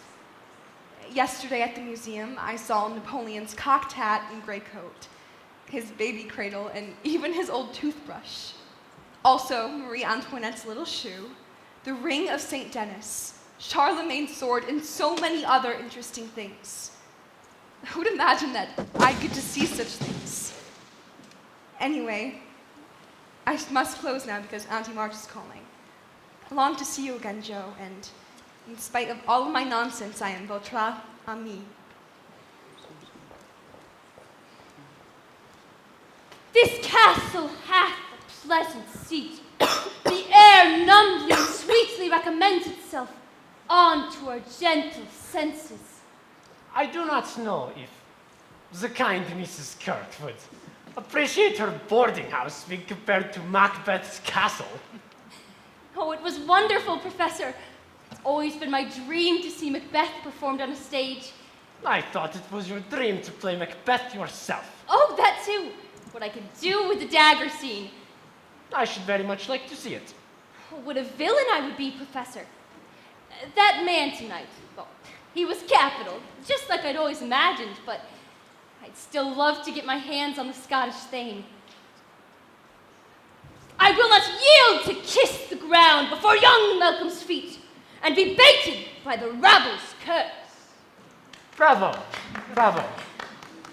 That was always our favorite scene. Laurie and I. Tell me, have you heard from your friend Laurie? No. Amy saw him in Paris, but still not a word from him. Oh, Professor, I did mess up everything there. Perhaps you only did what was in your heart. Perhaps. I guess I'll never know for sure. But oh, what a lovely time I had tonight. I want to be something special, Professor. If I can't perform in Macbeth, then I shall write something just as marvelous. Such a conceit, but if you don't tell Mr. Shakespeare, then neither shall I. Have you been writing lately? No, not a word. Goodness knows I've tried, but it all comes out so... It's like you said, Professor. It must come from the heart, or else it is nothing. But listen to me going on and on. You'll have pupils first thing in the morning, and Mitty and Kitty will be up early, and here I am, rambling on about goodness knows what. Then I thank you for an enjoyable evening, and I will say my good night. Oh, but I must thank you, Professor. Just wait until I write my Beth and tell her all about it. She'll be thrilled. I wish you could meet my Beth, Professor. She's not a silly goose like her sister. She's so... true. I should very much like to meet her someday. Of course, she would be terrified of you. Am I so fearsome? Oh, no, not at all. She shies away from strangers. Once she got to know you, she'd see... What would she see, Miss Jo? a very good, a very dear friend. Someone whom she could trust and depend on and... Yes, she would. Oh, it's getting so late. I should turn out the lamp and... There's a letter. It's from Meg. Mrs. Kirk must have left it when we went to the theater. What is it, Miss Jo? Joe, Marmee doesn't know I'm writing this to you, and she wouldn't approve if she did know. Joe, come home as soon as you can. It's Beth. She's much worse, and I fear... Miss Jo? It's my Beth. I must leave for home first thing in the morning. I see. I'm sure Mrs. Kirk won't mind. Oh, my poor Beth. Oh, I must start packing right away. I understand. Perhaps you would allow me to accompany you to the train station in the morning.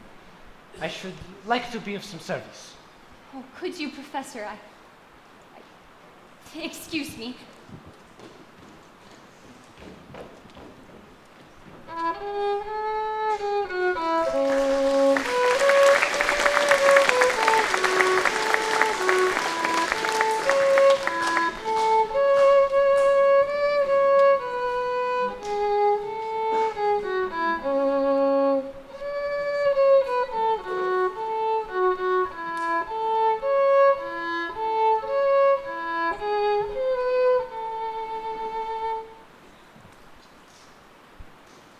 returned home to a dark and quiet house.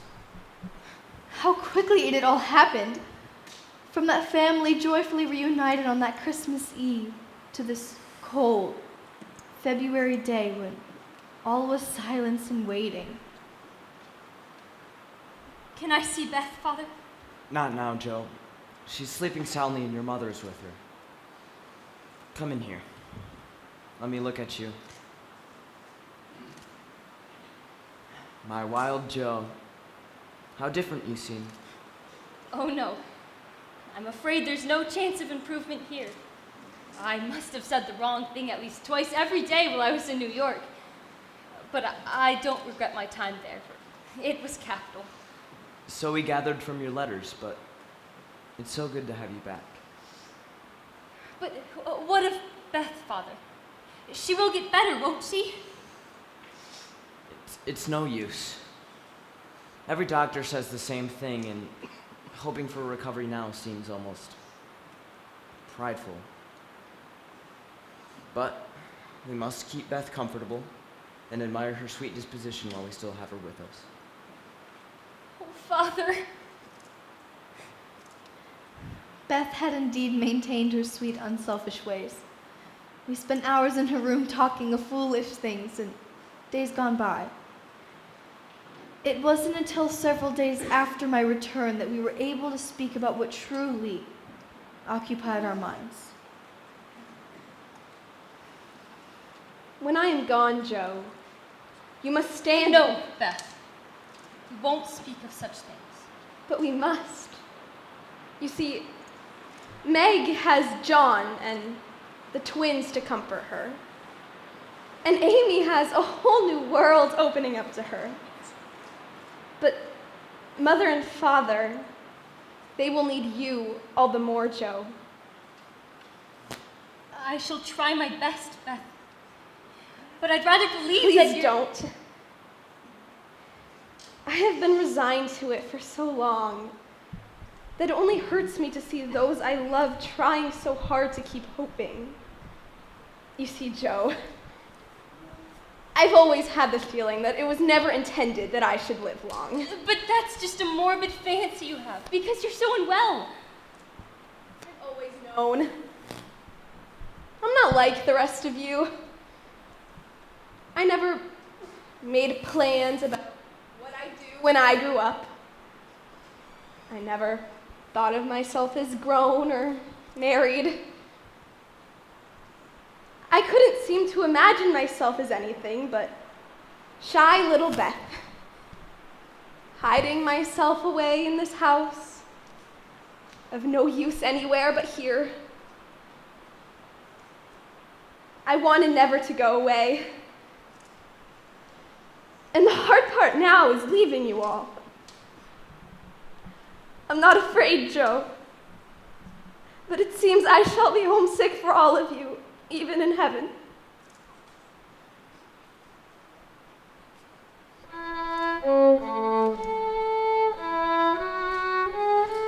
Beth was with us until the spring, and then one night, as silently and as unobtrusively she had tried to be her whole life, she left us. Her face that morning was so full of painless peace that those of us who loved her best could not help but smile through our tears and thanked God that Beth was well at last. What would Joe March do without her conscience, her soul?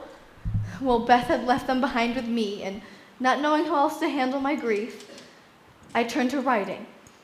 I wrote about Beth and about me and all of us, and how angry and alone I felt.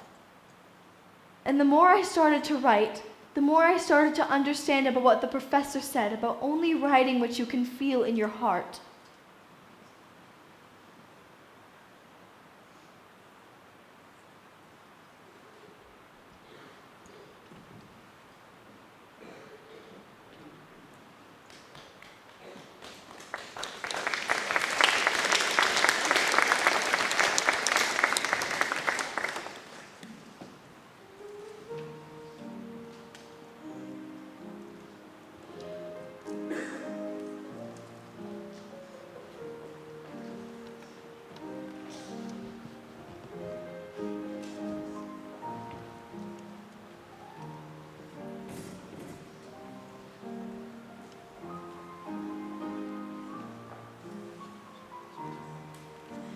But enough adventure for Joe March for the moment.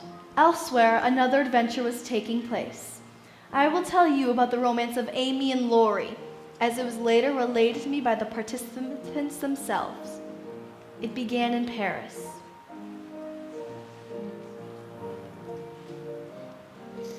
Ah, there you are, mademoiselle.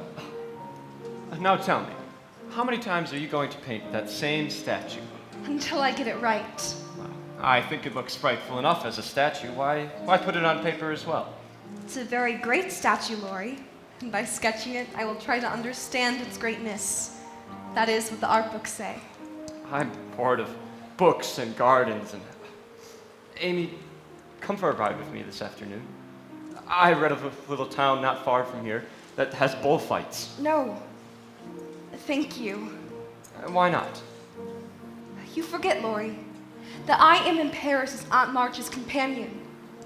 Well, you know the old woman will nap all afternoon. And when I'm not required by her, I will use this time to broaden my horizons and add to my cultural well-being. You know, you're so busy trying to be a highbrow lady that you don't know how to have any fun. And you, Mr. Lawrence, are so busy being a child that you don't know how to do anything but have fun. Me? A child? Why, you're the one who's... I got the arms wrong. Oh.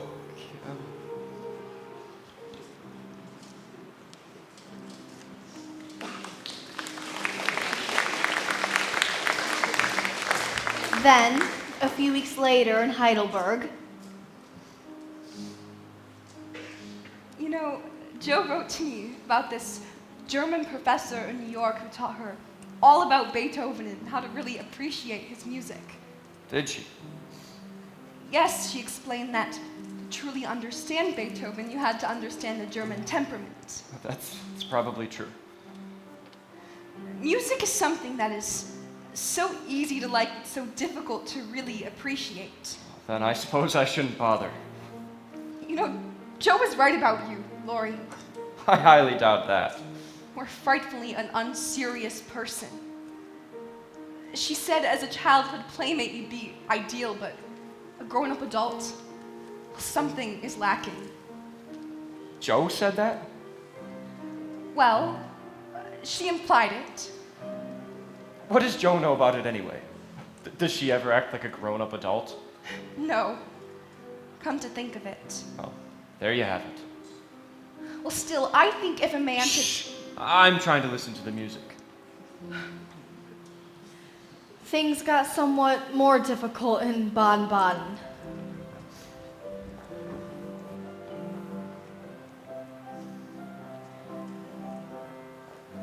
Laurie, there you are. Miss March? I never thought I'd find you outside a casino. Have a change of heart or what? I have been looking all over for you.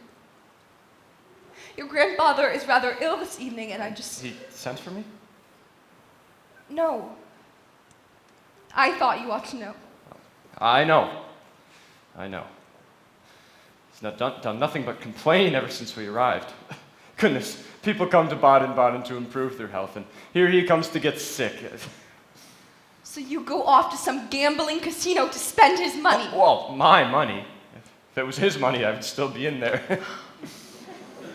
Theodore Lawrence, Yes, Miss well-bred Amy March? Do you want to know what I honestly think of you? Oh, pining to be told. Well, I despise you. And why is that, pray? Because with every chance you have for being good, happy, and useful, you are faulty, lazy, and miserable. Strong language, mademoiselle. Oh, if you like it so much, I'll go on. Oh, well, please do. It's quite interesting. You know, I thought you'd find it so because selfish people always like to hear about themselves. So I'm selfish now too, am I? When I first saw you in Paris, I thought you'd grown up and changed. And I swore to myself that I too could just stop being so concerned about myself and try and better myself. But over the past few weeks, I can see that I was wrong about you. And maybe about me as well. And I quite despise you for it.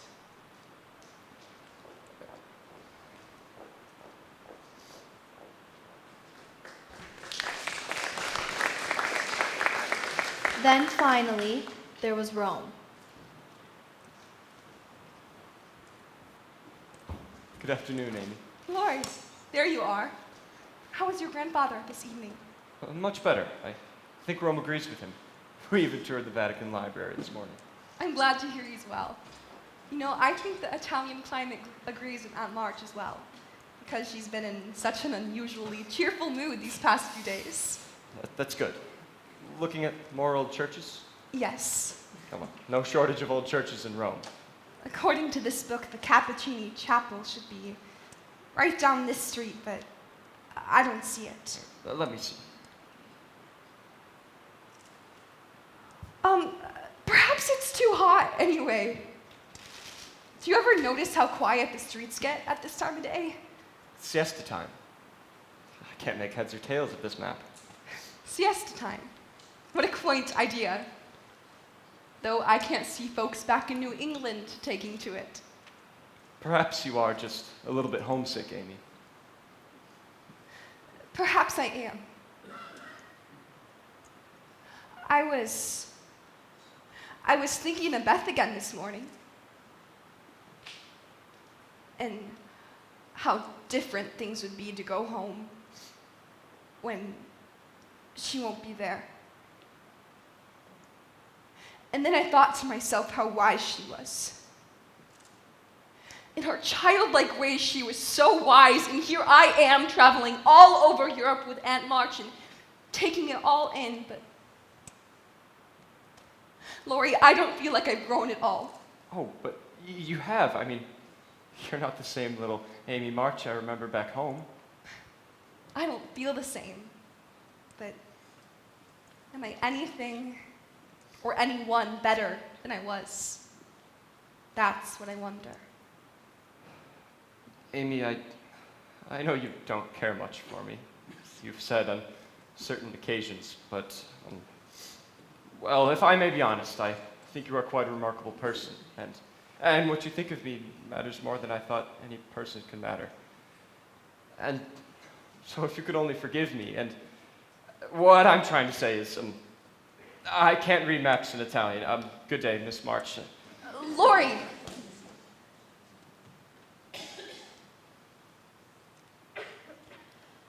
It was Meg who first told me of their engagement. Amy had written and asked her to break the news to poor dear Joe. I took it well, as they say, but more for Meg's sake than any sense of good-natured behavior.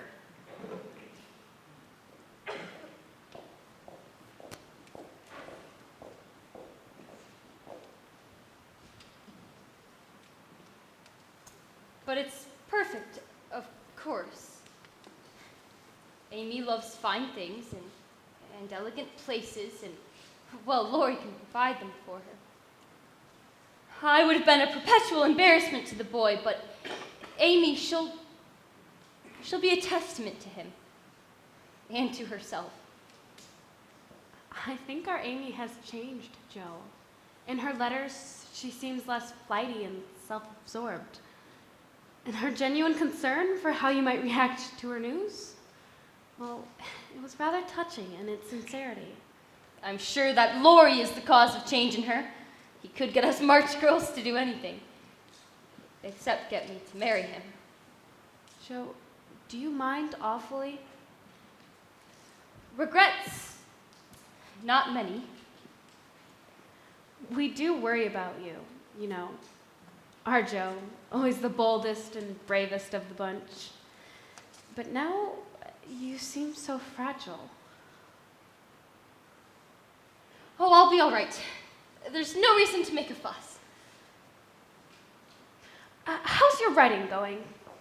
Oh, it's going quite well. I just sent a little novella of mine to the professor, and, well, if he likes it as much as I hope he will, I shall be overjoyed. You and the professor write each other often? Well, I scribble off little pages anytime genius burns, and he, the kind man that he is, well, he always responds to each one. Even though I'm sure he's got much better things to do with his time. But that's just the man he is, Meg. So kind and caring. It seems the professor has touched Joe's heart. My heart? Yes, but he's a gentleman and a scholar. He sees right through me and my silly stories, and, well, he's not afraid to tell me so. So you better give up any romantic notions you have about us. I will, as long as you promise you won't. Arrived with the twins. They're waiting out in the carriage. Oh, I forgot about our picnic. I must go. Goodbye, Joe. I will see you Tuesday for dinner, Marmee. Oh, give the children a kiss for me.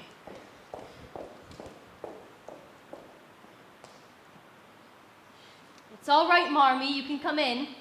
Meg told me, and I'm behaving myself.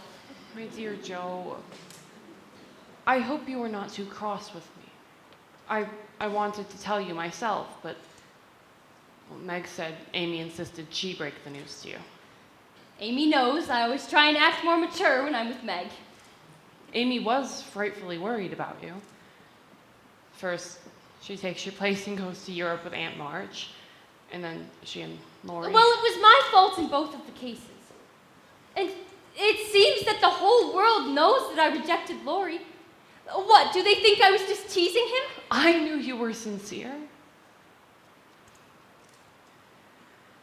But lately I have thought that if he came back and asked you again, you might perhaps feel like giving a different answer. Forgive me, Joe. I can't help but notice that you are very lonely. And sometimes there's a hungry look in your eyes that goes to my heart. So I fancied Lori might fill that empty place if he tried again now. No, Marmee. It is better as it is.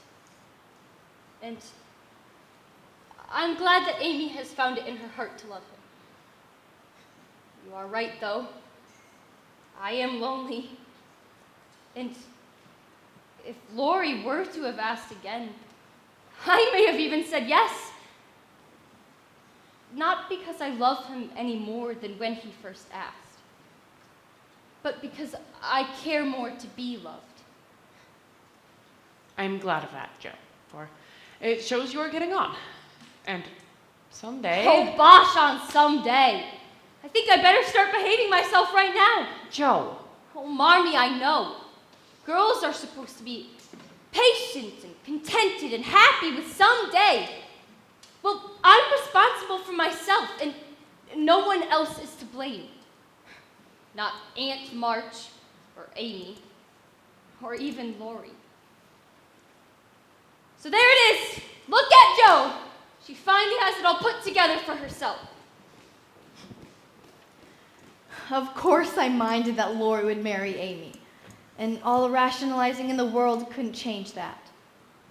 But I knew I did not love him, and it was foolishness to pretend I did. So I hid myself away in the attic and wrote and read the professor's letters again and wept. And in my fancy, I made those letters mean things that they didn't say. Wait for me, my friend. I may be a little late, but I shall surely come to you. If only he would. So good, so patient, so understanding of me always. My dear friend, I didn't value him half when I had him, but now I should love to see him. For everyone seems to be going away from me, and I am all alone.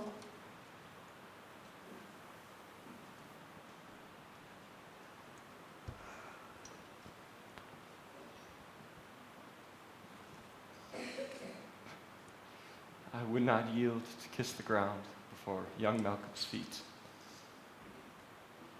Lori? This Theodore Lawrence I see before me? Handle toward my hand? Come, let me clutch thee. I see thee not, and yet I have thee still. It's really me, Joe. Oh, Lori. You're glad to see me then? Glad words can't express. Where's Amy? Your mother has her down at Meg's. We stopped there on the way, but they're all coming here. I couldn't wait. I wanted to be the first to tell you that... Lori! You've gone and got married. I have. Actually married? Very much so, thank you. Mercy on us! What dreadful thing shall you do next? It's a characteristic, if not exactly complimentary, congratulation.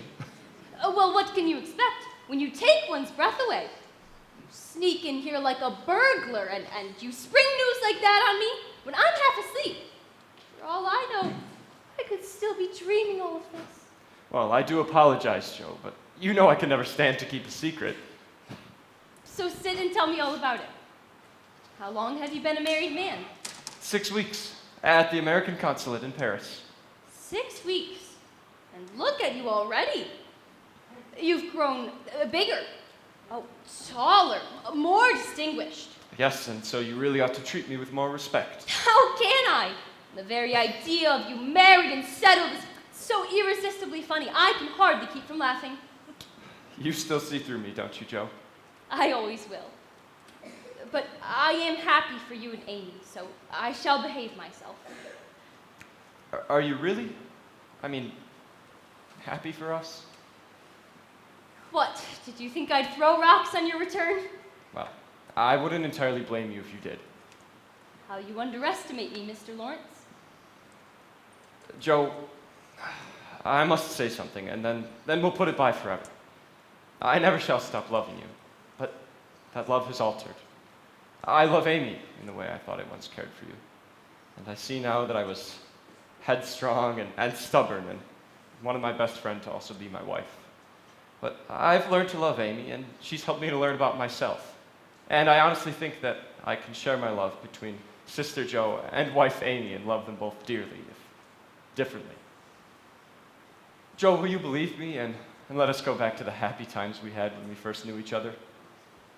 I believe you, Lori, with all my heart. But we are no longer boy and girl. Those happy times are gone, and we can't expect them to come back. We are man and woman now, with work to do. Playtime is over, and we must give up frolicking. Joe, you seem so different all of a sudden. As I said, Mr. Lawrence, you underestimate me. But I see a change in you as well. I shall miss the boy that I once knew, but I admire the man who will be my sister's husband. Thank you, Joe. They're here. Thank you so much. Then let's go meet that wife of yours. So exciting. Amy, I missed you so much. Where is she? Where's my dear Joe? Here I am, but your husband has gone and ruined your surprise. Oh, Joe, I have missed you so. And look at the new Mrs. Lawrence. You're quite a lady. I just wonder where my silly little Amy has gone. Oh, she's still here, Joe. Not even Lori can change me completely. Settle yourselves down, everyone. Hannah has had tea ready for hours. Oh, Hannah. Welcome home, Mr. Lawrence. I'm sure you'll be looking forward to some rest after chasing your grandson halfway around Europe. Well, I certainly miss my library, that's for sure. And my friends. There was only one March girl in Europe, and she's Mrs. Lawrence now. Ain't it a sight to see her standing there as fine as a fiddle and hearing folks calling our little Amy Mrs. Lawrence. Hannah, 4 months without your popovers. It's a wonder I can stand it all. Well, then sit yourselves down and let me pour some tea. You should have heard the twins when they set eyes on Amy. Pretty auntie, they kept saying. Very pretty auntie. Joe, haven't they grown into the most darling little things? Can you ever imagine that we were that small? Now it looks like it's going to rain, and all my tablecloths are outside of drying. Amy, how did Aunt March handle the crossing? Dreadfully. That poor woman just could not abide boats. She was sick all of the time, and I kept saying to her, Auntie, let me stay with you. But she wouldn't hear of it. You're a married woman now. Your place is with your husband. Why, was Lori ill as well? It appears that Aunt March finally approves of something a member of our family has done. By marrying a Lawrence, Amy, it appears you've endeared her to us forever. Oh, Lori, will you see what it is Hannah couldn't possibly? Gladly. Now I, for one, want to hear all about the wedding. Amy, let's have your version of what happened. Please, is this the March house? Oh, yes, it is. Please, come in. But it seems I have come at a bad time. I wanted to see Miss Josephine, but... Oh, Lori, you'd best come quick. They're telling the most amazing lies about you in here. You are Lori? Yes, that's me. You have returned then? From Europe. This very day, in fact. I think maybe it would be best if I just left this here with you. I do not wish to disturb. Please, let me get Joe. I'm sure she would... Joe, But you can't cross the Atlantic without 2 chaperones, Aunt March said. And my helper restricts me to my cabin. So then Lori said, okay, then we'll get married in Paris before we sail. You should have seen her face. What was it, Lori? Oh, very strange. This man was here. He wanted to give this to you, Joe. For me? But I don't understand. I tried to get him to stay, but... Oh, it's Friedrich. Excuse me. Joe! Christopher Columbus. Lori, where has she gone? Professor! Professor Bear! Miss Jones, you're getting all wet. Come with this umbrella. But where are you going? I did not wish to intrude. I see you're having a party. But it's just family. You should come and join us. Amy and Lori have just returned from Europe and I know. they've gotten married. And here you show up. But what is this? Open it, please.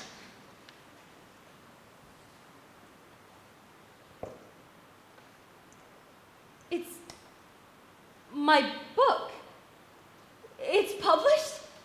I was so impressed with it. I sent it to a friend of mine. As you can see, he liked it too, and published it. I would have told you right away, but I wanted to bring it to you myself and surprise you. Well, Professor, you have certainly done that. So, you are not sad? No, I'm thrilled. No. I mean about your friend Lori getting married. No, Professor. And I'm more glad to see you than I can say. But you should come inside, and I want you to meet Marmee and Father. One moment first, Miss Jo. There are some things that I must say to you. I have been silent for too long. I feared. I thought that perhaps your friends Lori and you. What I mean to say is, I would have spoken sooner. I would have come sooner, but... You're here now. That is what is important. Yes. And you should stay for a while and come inside and Miss meet Jo, everyone. And I am not a rich man. I am only an old fellow with no fortune, but a little learning. Yet, I hoped, I have long hoped, that in your heart... I think you have always known what was in my heart, Professor. Come, my dear Friedrich. Welcome home.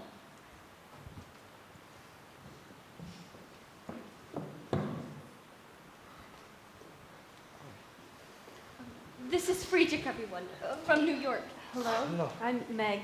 My husband. Joe. And so here ends the story of Jo March, and how she got to be to what she is. Not exactly the adventures of Odysseus, but for me, never anything less exciting. Friedrich and I married and opened a school for young boys. We had 23 great years together, and each one was more precious than the last. Soon, before he died, he said to me, Thank you, my friend, for sharing your life. I think soon I shall finally get to meet your dear Beth. and that's how I picture heaven. Friedrich and Beth together, waiting for me. They both continue to teach me so much.